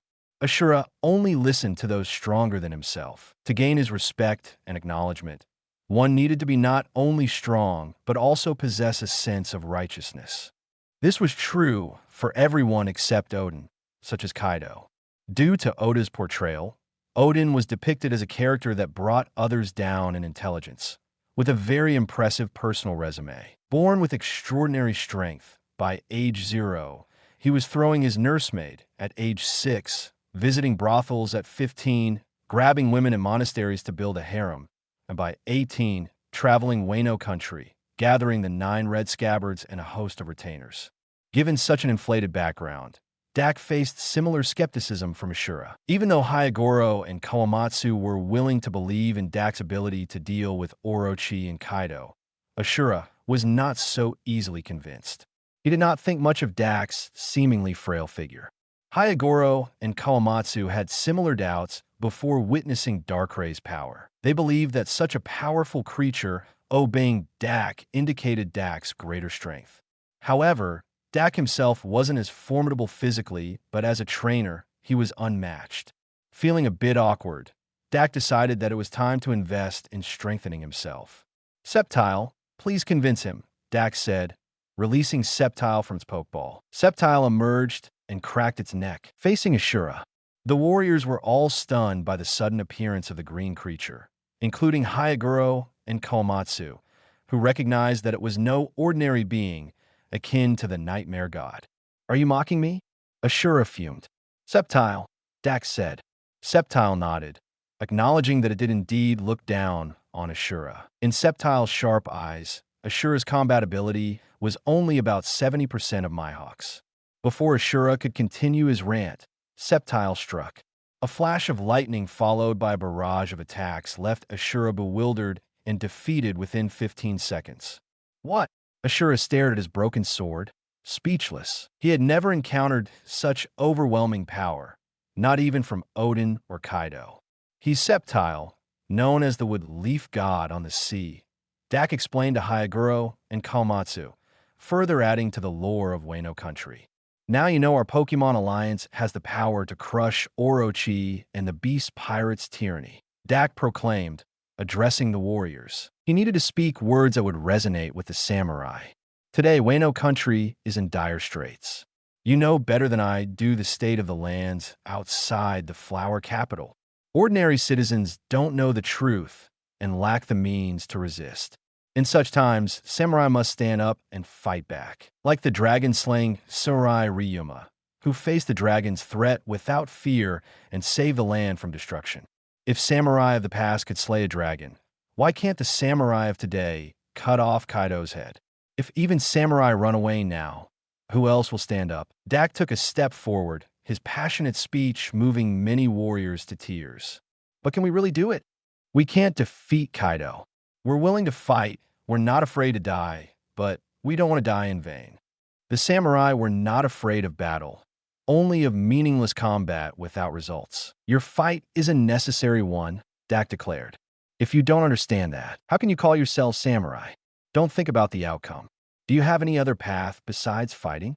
Can you endure watching Wano country fall apart from the shadows? Pick up your weapons and prepare for war. The Pokémon Alliance will bring you hope of victory." Gathering the armed forces of Wano country was crucial, but winning the people's hearts was the next step. This was simpler. In this feudal society, the bloodline of the Kazuki family was a shortcut to gaining the people's support. Dak didn't need to slowly win over the people.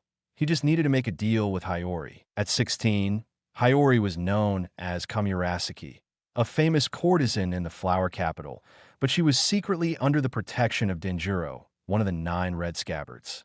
Hiyori performed during the day, so Dak decided to wait until nightfall to find her at Denjiro's base, Kaishiro's family. Around 10 p.m., Hiyori returned home, carrying a large amount of money she had taken from corrupt officials to help the poor secretly. "Good evening, Princess," Dak said, startling Hiyori. She turned to see Dak sitting on a tatama mat. "Who are you?" "The leader of the Pokémon Alliance." "Oh, you recognize me. That makes things easier," Dak said, smiling. He was surprised she knew him, but realized it wasn't odd given her interactions with influential people who could access newspapers. "Why are you here?" "I plan to open a breeding house in Wano country, but you know how the people here are. Doing business would be difficult without their support," Dak explained. "I can't help you with that. Understand. I'm here to make a deal with you." "A deal?" "Yes. I need you to reclaim your identity and, after Orochi's death, become a shogun. With the support of the 9 red scabbards and your legitimate bloodline, the people will rally behind you. Then, implement policies to open Wano country and promote Pokemon. My alliance will take care of Orochi and the Beast Pirates," Dak said directly. Hiyori's eyes widened, and after a moment of contemplation, she nodded. "If you can eliminate them, I'll ensure that everyone embraces Pokemon. We can't afford to be powerless anymore." This deal was entirely beneficial for Hiyori. She believed someone capable of destroying Mary Geos could handle the Beast Pirates. "Prepare yourself and the 9 red scabbards. Tomorrow, Wano country will have a new future," Dak said, leaving. Tomorrow, so soon. Tomorrow was December 31st, only 2 days before the new year. If Dak left everything to Sceptile and Lapras, it would take just a few hours. Although Kaido was strong, he wasn't as formidable as he would be 10 years later, and even now, his level was around 90, comparable to young admirals like Kazan and Sakazuki. This level of strength was barely enough for Sceptile to have some fun, akin to how Kaido first fought Luffy. However, Dak planned for Sceptile and Lapras to only handle Onigashima and Orochi. The Beast Pirates' forces were spread across Wano Country's 6 regions, each with its own contingent of the Beast Pirates. These would be handled by Hyogoro and Ashura's forces. Using his psychic abilities, Dak flew towards Onigashima. Having trained his psychic powers, he had reached level 4, saving 100,000 poke coins. Raising levels early on wasn't difficult.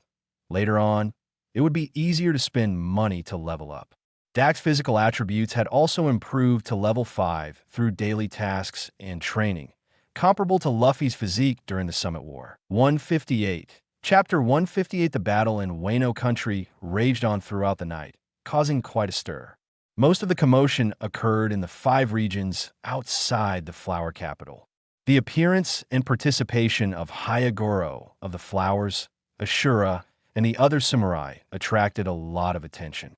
This was beneficial for the battle. The names Uncle Hyogoro and 9 Red Scabbards inspired many hidden retainers and samurai to come forward and join the fight. The Plague Queen was slain by the combined efforts of Hyogoro, Ashura, Komatsu, and the mid-battle arrival of Kikunajo. Both Ashura and Kikunajo were severely injured. Other battlefields also suffered heavy losses, with thousands of samurai wounded and over 1,000 killed. Nonetheless, these samurai demonstrated impressive strength. Each one could rival hundreds in the Paradise region. The Beast's pirates, yet to consume artificial devil fruits, were fewer in number and not as powerful, allowing the samurai to resist effectively. As dawn approached, Hyogoro and Kawamatsu led the remaining forces to the flower capital to provide support. However, the flower capital was eerily quiet. By the time they arrived, Hiyori had already ascended to the shogun's seat with Denjiro by her side. According to them, Darkrai, the nightmare god, had already purged the Kurizumi clan members from the capital. The group then turned their attention to Onigashima, only to find the island missing, with the sea either frozen solid or covered in leaves. The warriors, arriving too late, stood in awe at the transformed seascape. Thus, 2 more deities were immortalized in Wano Country's legends: Ice God Lapras and Leaf God Sceptile. 1 week after Hiyori's ascension, temples were erected for the 3 gods, and their stories were recorded as historical texts. However, the accounts were riddled with inaccuracies due to the lack of first-hand witnesses to their power, leading Hiyori to write based on her understanding. Nightmare God Darkrai, a god with the power to make people sleep forever, silently eliminating enemies like Kurizumi, Orochi. Ice God Lapras, a powerful, impartial god with the ability to freeze time and space, nearly killing Hyogoro and the other samurai. Leaf God Sceptile, a strong and compassionate god, master of nature and plants, and the best swordsman, who convinced Ashura Doji to join the fight against Kaido. Unbeknownst to Dak, these details were not deemed necessary for him to know by Hiyori.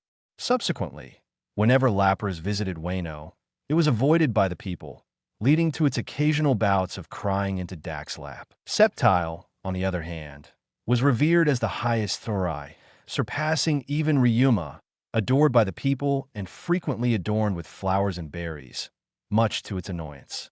Darkrai became a figure used to scare children into behaving. These events, however, were years in the making. Pokémon Alliance Year 0, December 31st. Tomorrow would mark the first holiday for Pokémon Island, New Year's Day. Today, Pokémon Island would open its doors to the outside world. This wasn't an ordinary opening. It was an invitation extended to select individuals who understood the rules and values of the breeding house in Dak. The Whitebeard pirates, Marines, Mihawk, and other significant figures had already received invitations from Bon Clay. Neptune also expressed his desire to meet Whitebeard to explain Fishman Island's relocation, feeling indebted to Whitebeard's protection. Besides these notable groups, the Revolutionary Army had planned their visit well. Karas's egg had hatched into a Murkrow, perfectly complementing his ability to transform into crows. Murkrow's keen hearing also made Karas's loudspeaker unnecessary, much to his delight. The successful hatching of Murkrow indicated that the Revolutionary Army was ready to handle a large-scale acquisition of Pokémon eggs. Dragon had been preparing funds for this massive purchase while also targeting the world government. On December 31st, Dragon, accompanied by several top officers, arrived with boxes of money. "Dak, this is the sum we have prepared for this transaction," Dragon said, gesturing to his officers who placed several large black boxes before Dak. "How many are you planning to buy?" Dak asked, eyeing the money with a frown. The sum was enormous, easily over 100 billion berries. Dragon responded, "We need 10,000 green quality eggs and 200 blue quality eggs, totaling 120 billion berries. 120 billion berries, that's equivalent to 120,000 Poke coins, enough to buy a legendary Pokemon." Dak thought, tempted but cautious. "Do you realize what 10,200 Pokemon hatchlings mean?" Handling that many infant Pokemon was no easy task. The Marineford incident was a stark reminder of the chaos it could cause. Dragon and his team had done their research and taken measures. "We've invested 80 billion berries in building orphanages and nursing homes worldwide," Bello Betty explained. "These hundreds of facilities, each staffed with hundreds to thousands of members, will discreetly serve as care centers for the Pokemon hatchlings. Are you sure you can handle this?" Dak questioned. "Yes, we've ensured that no more than 15 Pokemon hatchlings are placed in each facility, with at least 45 caretakers per facility," Betty reassured. Satisfied with their thorough plan, Dak agreed. "Very well, the eggs are yours." The transaction was completed, and the Pokémon Alliance received 120 billion berries. End of Chapter 159. Chapter 159. Thank you for your support. By the way, why don't you all stay on Pokémon Island today? Dak suggested to the Revolutionary Army members after sealing such a large transaction. Tomorrow is New Year's Day on Pokémon Island, and it will be very lively. You might enjoy it. Dragon looked at his companions and then nodded, agreeing. He was also curious to see how much Pokémon Island had developed. He had heard that Fishman Island had disappeared and that the former warlord of the sea, Jinbe, was now working for the Pokémon Alliance. Dragon had long suspected that the disappearance of Fishman Island was related to the Pokémon Alliance. In that case, please wait a moment. I'll have Robin take you to Alliance City. After sending off the Revolutionary Army, Dak returned to his room. The breeding house had amassed a significant amount of funds over the past 2 days, and Dak was ready to make some substantial expenditures. Yesterday, the Marines had spent 7 billion berries, likely extracted from the world government's funds, purchasing 1,000 green quality Pokemon eggs and 500 blue quality eggs, costing 6 billion.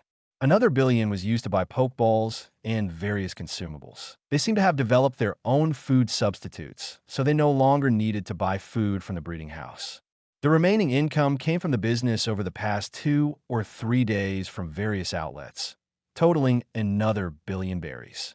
The breeding house's reputation was now solid, and customers paid up front rather than later. The money was already in the account. Let me see. Balance. 2 million Poke coins. The system balance showed 2 million Poke coins. The Alliance's warehouse also held a substantial amount of gold, silver, treasure, fine blades, and devil fruits looted from the Kurizumi family and the Beast Pirates. Such immense wealth. With 2 million Poke coins at his disposal, Dak had previously decided to use the money to enhance his own abilities, so he wouldn't always have to rely on Pokemon. He wanted his Pokemon to live their own lives freely on Pokemon Island, making friends, finding mates, and starting families, including Darkrai. However, without sufficient strength, Darkrai would never feel comfortable leaving his side. For this reason alone, Dak needed to become stronger. When the store managers and their partner Pokemon grew stronger over the next few years, Sceptile and the others could retire and find their own happiness. First, he decided to use Poke coins to enhance his psychic abilities. Spending 600,000 Poke coins, Dak's psychic power instantly reached level 10, the maximum level. However, this created a new problem. The energy consumption was enormous. Dak's current energy could sustain a full power psychic battle for only about 5 minutes. This was enough for battles within this world, but might not suffice against legendary Pokémon from the Pokémon world. Psychic abilities offered many uses, with the basic one being telekinesis, capable of tearing a person apart. But this was just a basic application, relying solely on the power of the psychic ability. Higher levels allowed more sophisticated uses, like separating one's personality into a puppet, similar to Sabrina in the Pokémon series. However, Dak felt this was too risky to try. Next, Dak spent 400,000 Pokecoins on a lottery, hoping to enhance his combat abilities. He drew a large amount of money, berries, medical supplies, ordinary consumables, and rare items, including evolution stones, which he stored in the Alliance warehouse for future use. Among the rare items, he obtained several Mega Stones, though none were usable by his current Pokémon. Still, they would be valuable in future auctions or as rewards. In addition to these items, Dak obtained significant boosts to his abilities. Observation Hockey upgraded to level 7, increasing its range and reaction speed, and developing a unique trait due to Dak's psychic abilities. It now leaned towards future sight and mind reading, similar to Katakuri and Queen Otoheim. Armament Hockey upgraded to level 8, mastering techniques like hardening, imbuement, and emission. This allowed Dak to attack Logia users and potentially combine Hockey with his psychic abilities. Door Fruit upgraded to level 7, enabling more advanced uses like teleportation and shape-shifting doors, limited only by Dak's imagination. Excellent. Other than my physical fitness, all my abilities are now top tier, even in the new world, Dak thought. Satisfied, his current capabilities made him formidable, able to dominate for at least 5 minutes in a fight against even the 4 emperors. If they survived beyond that, Dak would concede their strength. Moreover, the lottery had unexpectedly granted him thousands of Pokémon eggs and Pokémon. Most were green or blue quality, with a few white, purple, and even 1 or 2 orange quality. These Pokémon, often struggling in the wild, had been placed in Dak's care by the system. While managing these Pokémon would be challenging due to the current lack of suitable habitats on Pokémon Island, the benefits outweighed the drawbacks. With the rapid growth of the Pokémon Alliance and its members, these wild Pokémon provided an excellent opportunity for new trainers to bond with Pokémon without Dak needing to purchase additional ones to populate the island's ecosystem. Alright, I'll assign some well-behaved Pokémon to the Pokémon Academy for training purposes, and as for the rest, Dak murmured, planning while glancing at his balance. 1 million Pokecoins building the Pokémon Academy and purchasing various educational equipment would cost at least 300,000 Pokecoins. Another 100,000 Pokecoins would be needed to construct a coordination tournament arena. Fishman Island also required large-scale Pokémon centers and Pokemart facilities, costing about 100,000 Pokecoins. The Pokémon egg for the Marines and the Revolutionary Army had already been obtained through the lottery, covering most of the transactions. Dak also wanted to build non-essential facilities like a museum, a safari zone, and a trainer ranking hall in Alliance City. However, these plans would require more funds than the remaining 500,000 Pokecoins. Dak wanted to implement a global seasonal system on Pokémon Island, costing 1 million Pokecoins, but funds were insufficient. While Vegapunk's geothermal system wasn't yet complete, it would be finished in about 2 weeks. Once done, Dak hoped to show everyone a snowy winter. Forget it. I'll use the remaining 500,000 Pokecoins to enhance the natural environment around Alliance City. We can't have these wild Pokémon without proper habitats, Dak concluded. End of Chapter 160. Chapter 160. Thank you for your support. The coordination tournament venue was the easiest to complete. It was already available, and Dak just needed to spend the Pokecoins to purchase it. Unlike the Pokémon Academy and the natural environment, which required more customization, Dak first spent 100,000 Pokecoins to establish the coordination tournament venue. Unlike the multiple divided zones of the battle tournament venue, the coordination tournament had only one enclosed space. The presence of a ceiling ensured that the Pokémon skills wouldn't be diminished by sunlight. The venue was designed like an opera stage. The 100,000 Pokecoins included additional products like a void barrier, making the actual price lower than the battle tournament venue. Next, with 900,000 Pokecoins remaining, Dak prioritized creating natural environments for Pokemon to live in. He used 100,000 Pokecoins to expand the forests on the east and west sides of Alliance City to 130,000 square meters each. Forests, being rich in food resources, will be ideal for a variety of Pokemon. Most of the newly obtained Pokemon could thrive in the forests, while some water-type Pokemon could live in the inland seas, park lakes, or forest lakes. A few Pokemon with specific habitat needs, such as Magnemite, Geodude, Bronzor, Hippopotas, Snover, and Gligar, would require special environments, which Dak planned to create after the New Year's holiday. For now, these Pokemon would stay in the forest or park. Pokemon do not necessarily need specific environments to survive, otherwise, they couldn't travel with their trainers.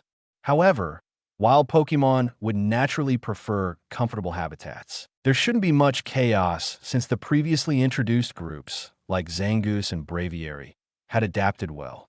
The system likely had a way to help them understand their new circumstances, though minor disturbances were to be expected. Dak needed people to supervise and explain to both humans and Pokemon, ensuring no trouble arose. There's a New Year's Eve party tonight.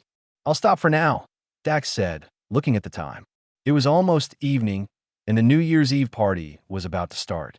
To prepare for the event, he had asked department heads to come up with performances. In the food street of Alliance City, it's truly amazing to have built a place like this, Koshiro said, still sporting his characteristic smile, hands tucked in his sleeves, and carrying a Pokemon egg.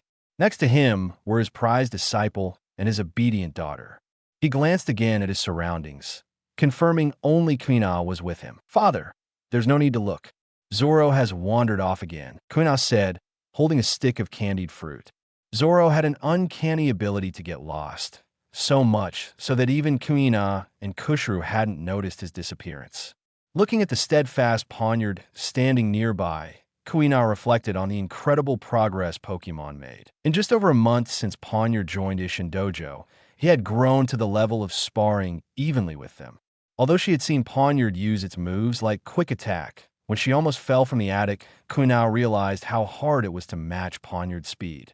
Quina felt a sense of urgency and helplessness. Pokemon's growth rate was astonishing, like they had no bottlenecks, continuously growing stronger through battles and training. In a place with so many people, it's easy to get lost. Koshiro sighed. If they weren't on Pokemon Island, he would be more worried. Alliance City prohibited fighting on the streets, requiring battles to be held in designated areas in the entertainment district. Violators would be detained or fined by the city's police force. In the entertainment district at the Alliance Battle Arena, one of the most bustling facilities in Alliance City, people gathered to experience Pokemon battles. Many who believed themselves strong often found themselves outmatched by Pokemon. Human versus human battles were rare. The residents had not yet developed conflicts, maintaining good relations since their recent arrival. Today, however, there was a change. On the third battlefield, two young boys faced off, glaring at each other with defiance. One was the lost green-haired Zoro, and the other, the curly-browed blonde Sanji. Sanji had arrived following an invitation to Bartai, ostensibly to learn about Pokemon food preparation. However, the true motive was Reiju's desire to check on her free-spirited brother. For some reason, I can't stand looking at you, Zoro said, grinning at Sanji. Same here, Sanji replied, charging at Zoro. At this stage, Zoro was undoubtedly stronger than Sanji, who was still a novice. However, Zoro lacked weapons and hadn't yet mastered any unarmed combat techniques. Their fight resembled a chaotic brawl. Boring, commented a little orange-haired girl from the audience, shaking her head at the fighting boys. This girl was Nami, from Kokoyashi Village in the East Blue. She had come to Pokemon Island as Sugar's close friend, having met her by chance at the breeding house and received a pocket token from Dak, making them best friends. Really? I think it's okay. Sugar responded, standing by Nami. Miss Magia stood guard behind them, keeping potential threats at bay. I hope I don't find such foolish companions when I set out to sea, Nami said. By the way, Nami, what's with that? Sugar asked, noticing a yellow creature on Nami's head. Oh, This little guy has been following me ever since I gave him a candied apple in the park, Nami explained, lifting the mouse-like Pokémon from her head. That's Piku, an electric-type Pokémon.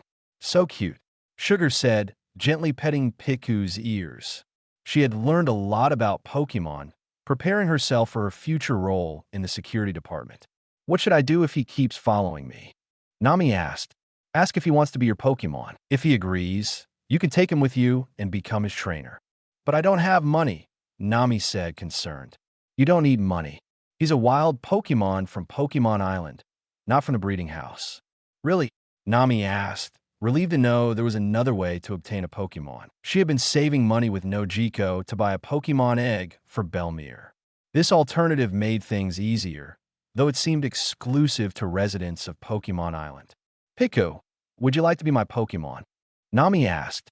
Piku grinned, hugging Nami's face with its tiny arms. The two became partners, and somewhere in the East Blue, the Arlong pirates remained unaware that their fate had been altered. End of Chapter 161.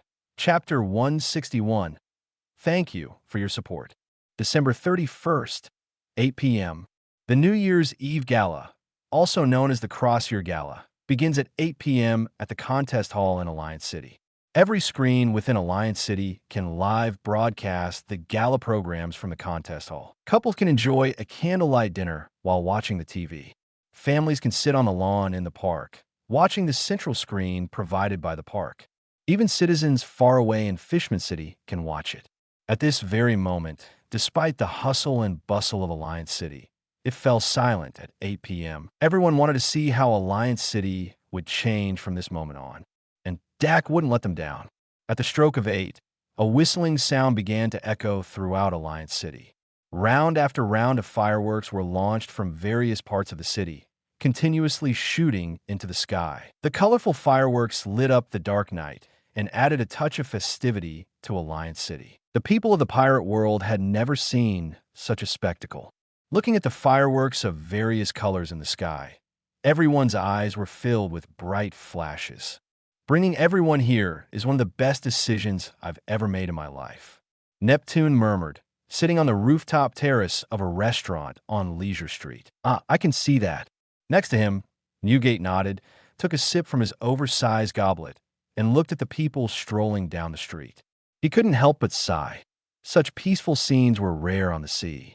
Friendship between humans and fishmen or mermaids was not uncommon in Alliance City. The two races were beginning to accept and integrate with each other, a trend visible to the naked eye. The older generation of humans and fishmen might find it hard to get along, but it was different for the children. The children of Fishman City didn't know what kind of villains humans were, and the children of Alliance City had never heard adults talk about fishmen and mermaids. In 2 or 3 generations, this kind of gap would gradually disappear.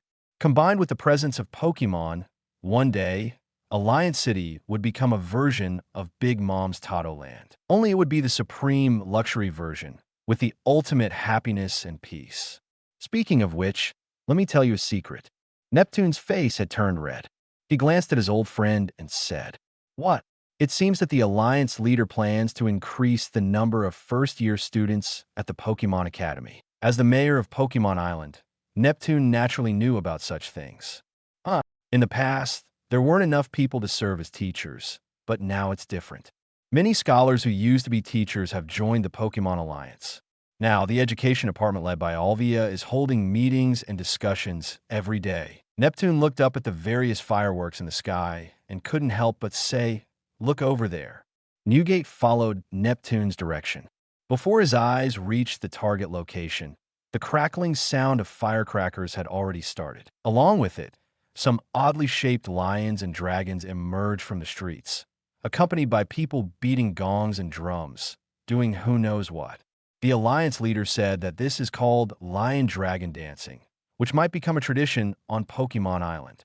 It's a Chinese New Year festival. Interesting. Newgate grinned, watching with great interest, and then recalled what Dak had said before. He speculated, maybe this is a tradition from another world that Dak brought over. Meanwhile, on Food Street, Hiyori, the new shogun of Wano Country, had used the excuse of being invited by the Alliance leader to discuss the future of Wano country, to run to Food Street and become a foodie. Baby, do you want some? Never mind, baby doesn't eat. Mommy eats. Hiyori, holding a Pokémon egg in one arm and a piece of mochi in the other hand, was accompanied by two samurais, Kawamatsu and Denjiro. One held a bowl of tang yuan, the other a plate of dumplings. Hiyori's Pokémon egg was a purple-quality Pokémon egg bought for her by the Akazaya 9 with their savings over the years. Having realized the power and potential of Pokémon, Wano country could be said to be the most focused on this power in the current pirate world. The fact that the nation's princess was leading the way in raising Pokémon was a testament to this. Princess Hiyori, is what we're doing really okay? Kawamatsu, a kind and gentle Kappa, felt guilty about leaving the country's affairs to Shimatsuki Yasui, even though the tang yuan in his hand was delicious. Yasui had it rough. On Hiyori's first day in power, she forcibly brought her father and the teacher of the Akazaya 9 to the shogun's residence, making him the current shogun's advisor. But I don't understand those things at all, and I can't learn them in a short time. It's better for me to come to Pokémon Island to have a look. Hiyori, still under 16, naturally had a resistance to manage national affairs. That's right. Many of Pokémon Island's governance strategies are worth learning. Perhaps Wano country can also become such a prosperous and beautiful city in the future. Denjiro seemed more serious. Although he was eating, his attention was more on the welfare of Alliance City citizens. Speaking of which, I wonder when Kinemon and the others will return. Perhaps by then, Wano country will have already improved significantly. They will be very surprised. Kawamatsu said with a smile. Stop talking, let's go to the contest hall. The New Year's Eve gala should have started by now. At the contest hall, the vast hall was packed to the brim, with people almost sitting on top of each other. Many spectators were sitting on the floor or standing on the sides. The performance had reached its second segment, the Pokémon Beauty Performance. This was essentially the performance segment of the contest. The performers were the Lapras clan. This was not because Dak had asked them to participate, but because the Lapras themselves wanted to perform on stage. Without the threat of poachers, Sharpedo attacks, or environmental challenges, the Lapras clan lived in the best conditions possible.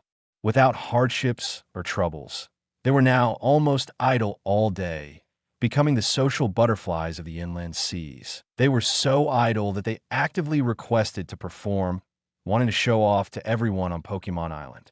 And their performance was indeed spectacular. In just 2 or 3 seconds, dozens of Lapras built a huge ice castle with their ice beam. Under the neon lights of the ceiling, the colorful lights reflected off the ice castle, illuminating every corner of the contest hall. Is this the beauty performance? Shirahoshi, sitting with her mother and 3 brothers, stared at the ice castle on the stage with her large, bright eyes. She watched as the ice castle turned into countless ice crystals and snowflakes, scattering across the arena. I want to become a coordinator trainer.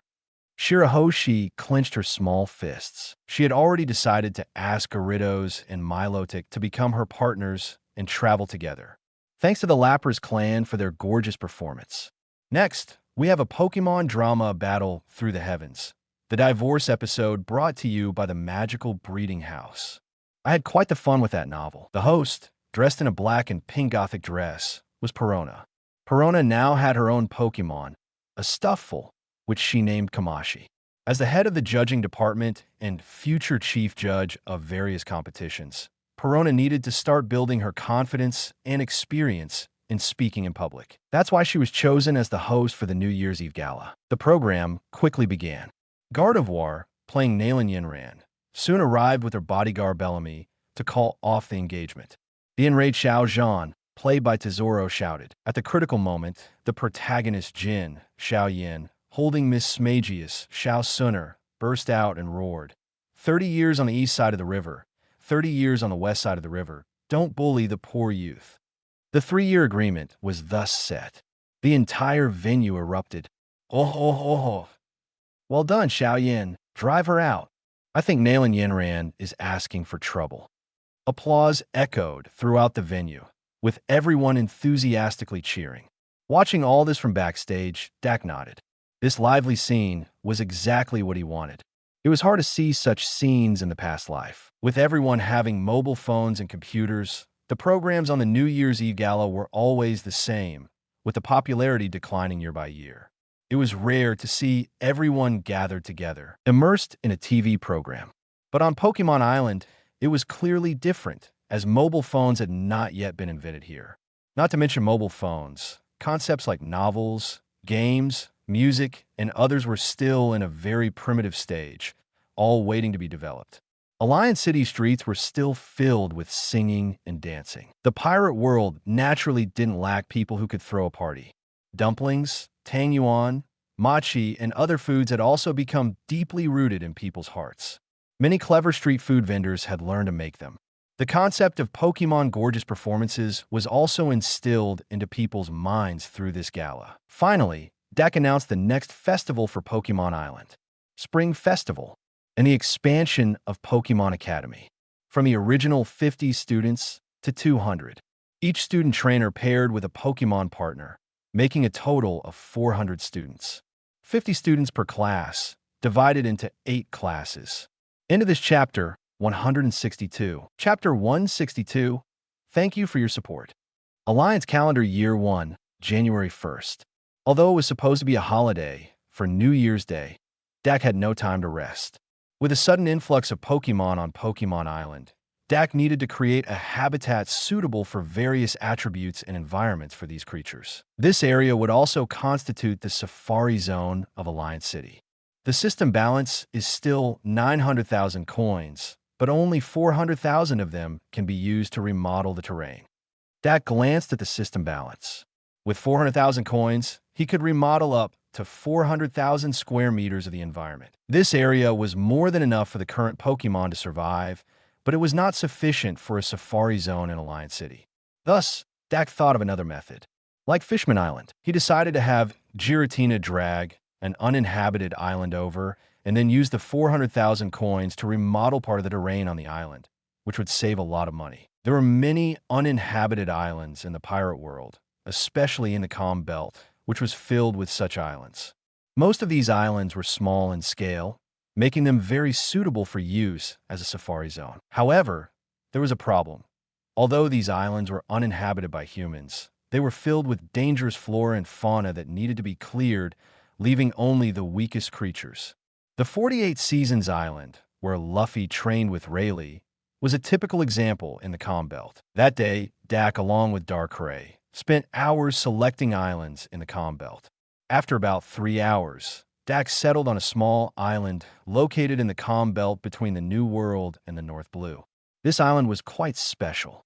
Although most of it was regular forest and plains, it also had snowy mountains and volcanoes. This was why Dak chose it. It naturally provided an excellent environment for Ice-type and Fire-type Pokémon. Dak only needed to remodel it further to create habitats for Rock, Ground, Steel, and Electric-type Pokémon.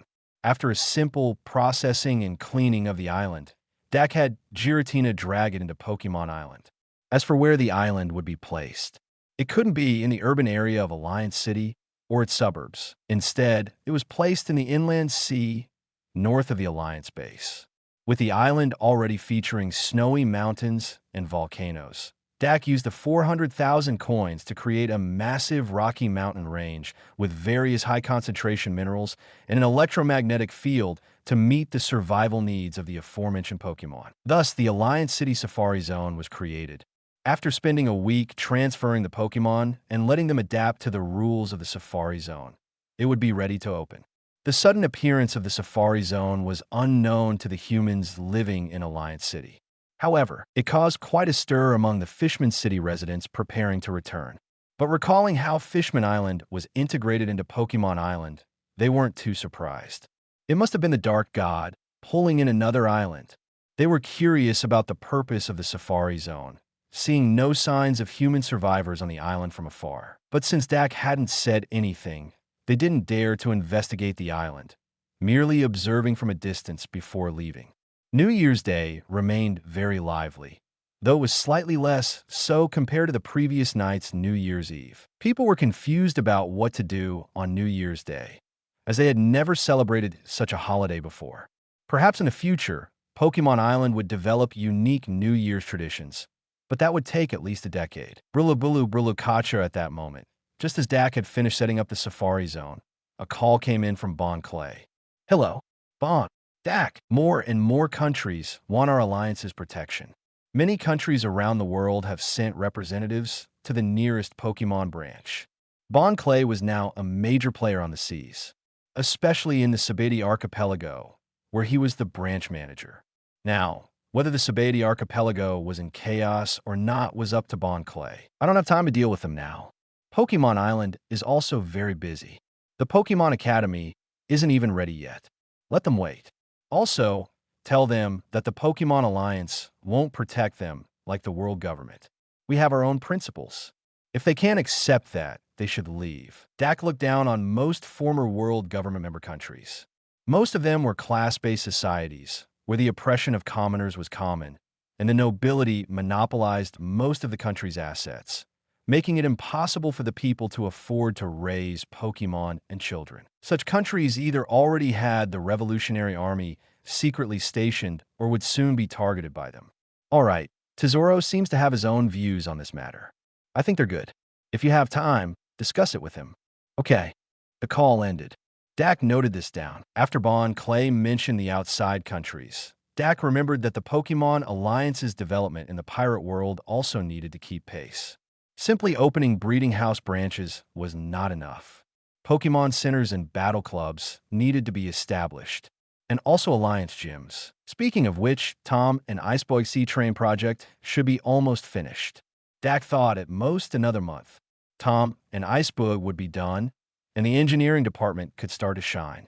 Tom would work externally, responsible for creating various key buildings. Iceboy would work internally, helping to build transportation for the various cities on Pokémon Island. Bellamy and Jin's training should be nearing completion as well. Since joining the breeding house, Bellamy and Jin had been training alternately with the Whitebeard pirates and the Marines. Bellamy had already been training for over 2 months, and Jin for over a month. The time wasn't long, but they weren't ordinary people without talent. According to Dak, Bellamy's strength had increased significantly, mastering both hockey types and Rokushiki. Jin, with less training time, hadn't learned Rokushiki, but could use both hockey types. Their strength was now at the level of a Marine Headquarters Commodore, represented by Gibbons, the character in the movie Z who used Tekai and was instantly defeated by Zephyr. Dak calculated the time for each member and couldn't help but smile. The 4 admirals were about to return, and all departments of the Pokémon Alliance could finally operate fully. Now, the heads and deputy heads of the Pokémon Alliance departments were almost settled. Bon Clay, External Secretary, Branch Manager of Sabati Archipelago Robin. Internal Secretary, Principal of Pokémon School Iceberg. Deputy Head of Engineering Department. Deputy Head of Finance Department. Branch Manager of Water 7 Monet. Head of Research Department, responsible for Pokémon-related research Sugar. Head of Security Department Bellamy. Head of Inspection Department Perona. Head of Judges Department, Pokémon School Teacher Tom. Head of Engineering Department Jin. Deputy Head of Inspection Department Tesoro. Head of Finance Department Alvia. Deputy Principal of Pokémon School. Head of Education Department Stella. General Store Manager Reiju. Head of Medical Department. General Manager of Pokémon Centers Vegapunk. Deputy Head of Research Department, responsible for Pirate World Technology and Weapons Kuma. Branch Manager of Wano Country, the Pokémon Alliance currently had 7 main departments: Finance, Education, Engineering, Medical, Security, Research, and Inspection. Among them, Security, Research, and Inspection were crucial to the Alliance's military strength, ensuring the future of the Pokémon Alliance. In the future, if Dak and his Pokémon partners retired, the next Alliance leader, without the absolute power of Darkrai, Giratina, and others, would have to rely on these military departments. Unless the second Alliance leader had stronger power and partners than him. Wow, what a future to look forward to. Dak was already excited. One day, a vibrant young man full of justice and protection, with his Pokémon partners, would challenge him, the strongest at the top. Darkrai, let's go. Bring those treasures from my room to welcome our companions. Dak grinned, preparing to personally pick up Bellamy and Jin. He had prepared gifts for these two companions a long time ago. Speaking of which, the Beast Pirates contributed a lot to these gifts. Returning to his room, Dak looked at his bedside table. There were two devil fruits, the Ryu no Mi, ancient Zoan, Tyrannosaurus Rex form. The Ryu no Mi, ancient Zoan, Saurosaurus form. Seeing these two devil fruits, Dak felt a bit regretful. Yamato had already eaten the mythical Zoan Okuchi no Makami fruit.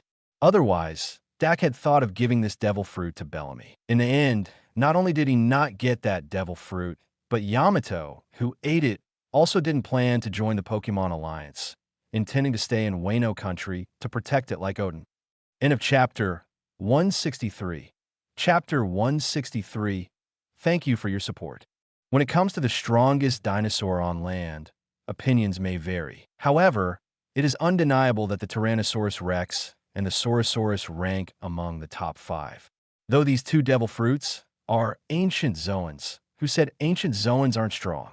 Tony Chopper's Hito Nomi might not be worth much berries, but he fights battles worth over 1 billion. Rob Lucci's Nico Nomi model Leopard has made him a CP0 officer, a figure even Sakazuki can't ignore. Moreover, the Flying Six and the Calamities of the Beast Pirates all possess ancient Zoan devil fruits. Pirates and Marines alike can testify to their strength on the sea. The ancient Zoans are more than enough to elevate the battle prowess of Bellamy and Ajin, two physical combat experts, and enhance their potential. Without hesitation, Dak grabbed the two devil fruits and headed straight to Marineford. Upon arriving at the new recruit training camp deep within Marineford, Dak immediately spotted Bellamy and Jin. These two young men had undergone significant changes. First, Bellamy, whose height had soared to 3.5 meters, surpassing the normal height of an admiral. His muscles looked explosive, suggesting he might become the next Zephyr. As for Jin, the former lovesick fool had finally developed a more masculine demeanor. His dead fish eyes perfectly conveyed nothing to live for, reminiscent of his first appearance in the original story, indicating he would no longer be troubled by women. Bellamy, Jin. Dak waved to the two, sitting on the ground from a distance. Boss. Bellamy's face lit up upon seeing Dak. Unlike Jin, Bellamy genuinely put in 200% effort every day in training, without any breaks. Because of this, Bellamy had hardly returned to the breeding house in the past 2 months and was completely unaware of the additions of Vegapunk, Stella, and Alvia. This wasn't because Bellamy lacked a sense of belonging to the breeding house.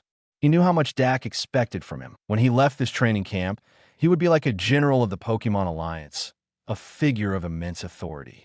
Without sufficient strength, how could he command respect? Boss. Jin's gaze was much more resentful. He had been persuaded by Dak in a moment of weakness and, upon joining the Pokémon Alliance, was thrust into relentless, hellish training. Countless times he wanted to give up, but in the end, he gritted his teeth and endured. It was also his pride at play. Seeing a broader world, how could he be content with being a small figure in a tiny village, pining for a married woman? It's been a while, ugh. Dak, with a beaming smile, reached out to pat their shoulders. But suddenly, a large, fiery red fur ball barreled into Dak's arms, crashing into him. Woof, woof, woof. Before Dak could see who it was, a soft, chubby tongue had already drenched his face. Dak gritted his teeth, recognizing the voice. He reached out to hug the plump Growlithe's waist and lifted the hefty dog.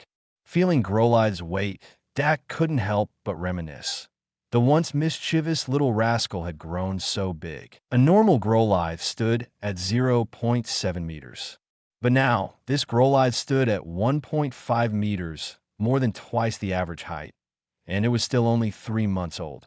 It was undeniable that the pirate environment had influenced its growth. Pokémon adapt their physical forms based on their environment and lifestyle, and the pirate world notably enlarges creatures. This was evident not just in Pokémon, but in the humans of this world, many of whom had exaggerated physiques. Woof! Growlithe grinned at Dak, clearly having missed him. Why didn't you go to Pokémon Island? It's New Year's Day. I remember inviting the Marines. Dak tilted his head. He had seen many Marines with their Pokemon trainers in Alliance City, including Smoker and his coughing. He thought Growlithe would have accompanied Zephyr. The Marines don't have much time to play. Those who went to Pokemon Island were on leave. Zephyr approached. He was well aware of the current situation within the Marines, even if others weren't. For the Marines, Dak was akin to a future superior. Thus, they wouldn't obstruct Dak's entry into key areas, though they'd keep it discreet to avoid awkwardness with the world government. How are things with the Marines lately? Dak handed the 2 devil fruits to Bellamy and Jin, signaling them to eat, while tugging on Growlithe's floppy ears and chatting with Zephyr. Thanks to you, the number of pirates has significantly decreased, and most Marine branches in the 4 Seas and Paradise are reallocating personnel to the New World branches. Zephyr's tone carried a hint of gratitude, as Dak's previous actions had helped countless people. Ordinary citizens in the 4 Seas and Paradise no longer faced harassment from pirates, and even illegal organizations and forces had become much more subdued. However, the people of the New World had it tougher. The influx of pirates caused widespread unease, but with the protection of sea rulers and a significant increase in Marine presence, the impact on ordinary people was mostly psychological. The real victims were the unfortunate merchant fleets encountering pirates, for whom timely assistance was impossible. Due to the geographic challenges of Wano country, it hadn't fully opened its borders yet, and information was still somewhat closed off. The pirates in the New World didn't know that the breeding house had just wiped out the beast pirates and established a branch in Wano country. Otherwise, the pirates in the New World wouldn't dare to act so recklessly. However, because we have surplus personnel, the world government often deploys Marines to suppress rebellious member countries. It's unavoidable. Zephyr glanced at Dak as he spoke. It seemed he was asking, when will you buy out the Marines? The pirates are nearing their end. In no more than 6 months, there will be no world government or pirates in this world. Dak looked at Zephyr and shook his head. Just keep this to yourselves. The reason the Pokemon Alliance couldn't acquire the Marines yet was money. The income from Pokemon services and related items was intended for developing Pokemon Island. Otherwise, the Marines, a money-consuming machine, would slow down Pokemon Island's development significantly. So, funds for the Marines' daily expenses needed to come from another source. This task was handed to Tesoro, who was already formulating a plan involving various countries on the sea. Dak hadn't inquired about the specifics. As he had told Bon Clay earlier, he didn't have the energy to deal with countries wanting to join. A retching sound came from nearby, but it didn't interrupt Dak and Zephyr's conversation. They were used to the sight of people eating devil fruits. A while ago, a trainer died on a mission. Zephyr suddenly spoke. Yeah. Dak bowed his head. In this world, death was common, especially in the pirate era, and particularly within the Marines. The purpose of creating the Pokemon era was to reduce death, war, and suffering. That kid was a Mihawk, a very strong-willed one. Yeah, Dak knew who Zephyr was referring to. The one who died was a trainer. And who can be called a trainer? Someone who has a Pokemon, of course. Guess what that kid is doing now? Continuing to follow the path of justice, carrying on the trainer's will. Dak didn't hesitate, because that's what Pokemon do, especially those raised by a trainer. They'd carry their trainer's legacy. No wonder you brought Pokemon to this world. Zephyr nodded. You're right. Pokemon are partners and family worthy of entrusting everything. Where is that kid now? Garp took him. Dak was surprised. The trainer who died was Garp's junior, following him for over 20 years, almost like a son. I see. So, Machop's relationship with Garp was like Naruto and Jiraiya. Only, Garp taking Machop had nothing to do with being the child of prophecy. Machop is probably at Garp's hometown now. That guy likely plans to train Machop using his rough methods. Zephyr shook his head, unsure of what Machop would become. 3 little ones becoming 4 little ones? Dak raised an eyebrow and chuckled. In this way, at least part of Garp's wish could come true. Having a grandson who follows his path to become an honorable Marine. Ace, Luffy, and Sabo might be indifferent to the Marines. But Machop, who grew up within the Marines, will be different. End of chapter 164. Chapter 164, after bringing Bellamy and Jin back from the Marines, they were ready to officially start their work. As for their devil fruit abilities, they would develop and become familiar with them through daily tasks. After consuming the Tyrannosaurus Rex fruit, Dax specifically had Zephyr test Bellamy's current strength. Regular Marine Rear Admirals were no match for him, but he still lagged behind Vice Admirals like Doberman and Enigmo. This gap was partly because Bellamy wasn't yet familiar with his fruit powers. Zoan fruits are the easiest to develop among the three types, as they have a clear direction. Unlike the Logia, which has a high difficulty level, or the Paramecia, which can be abstract.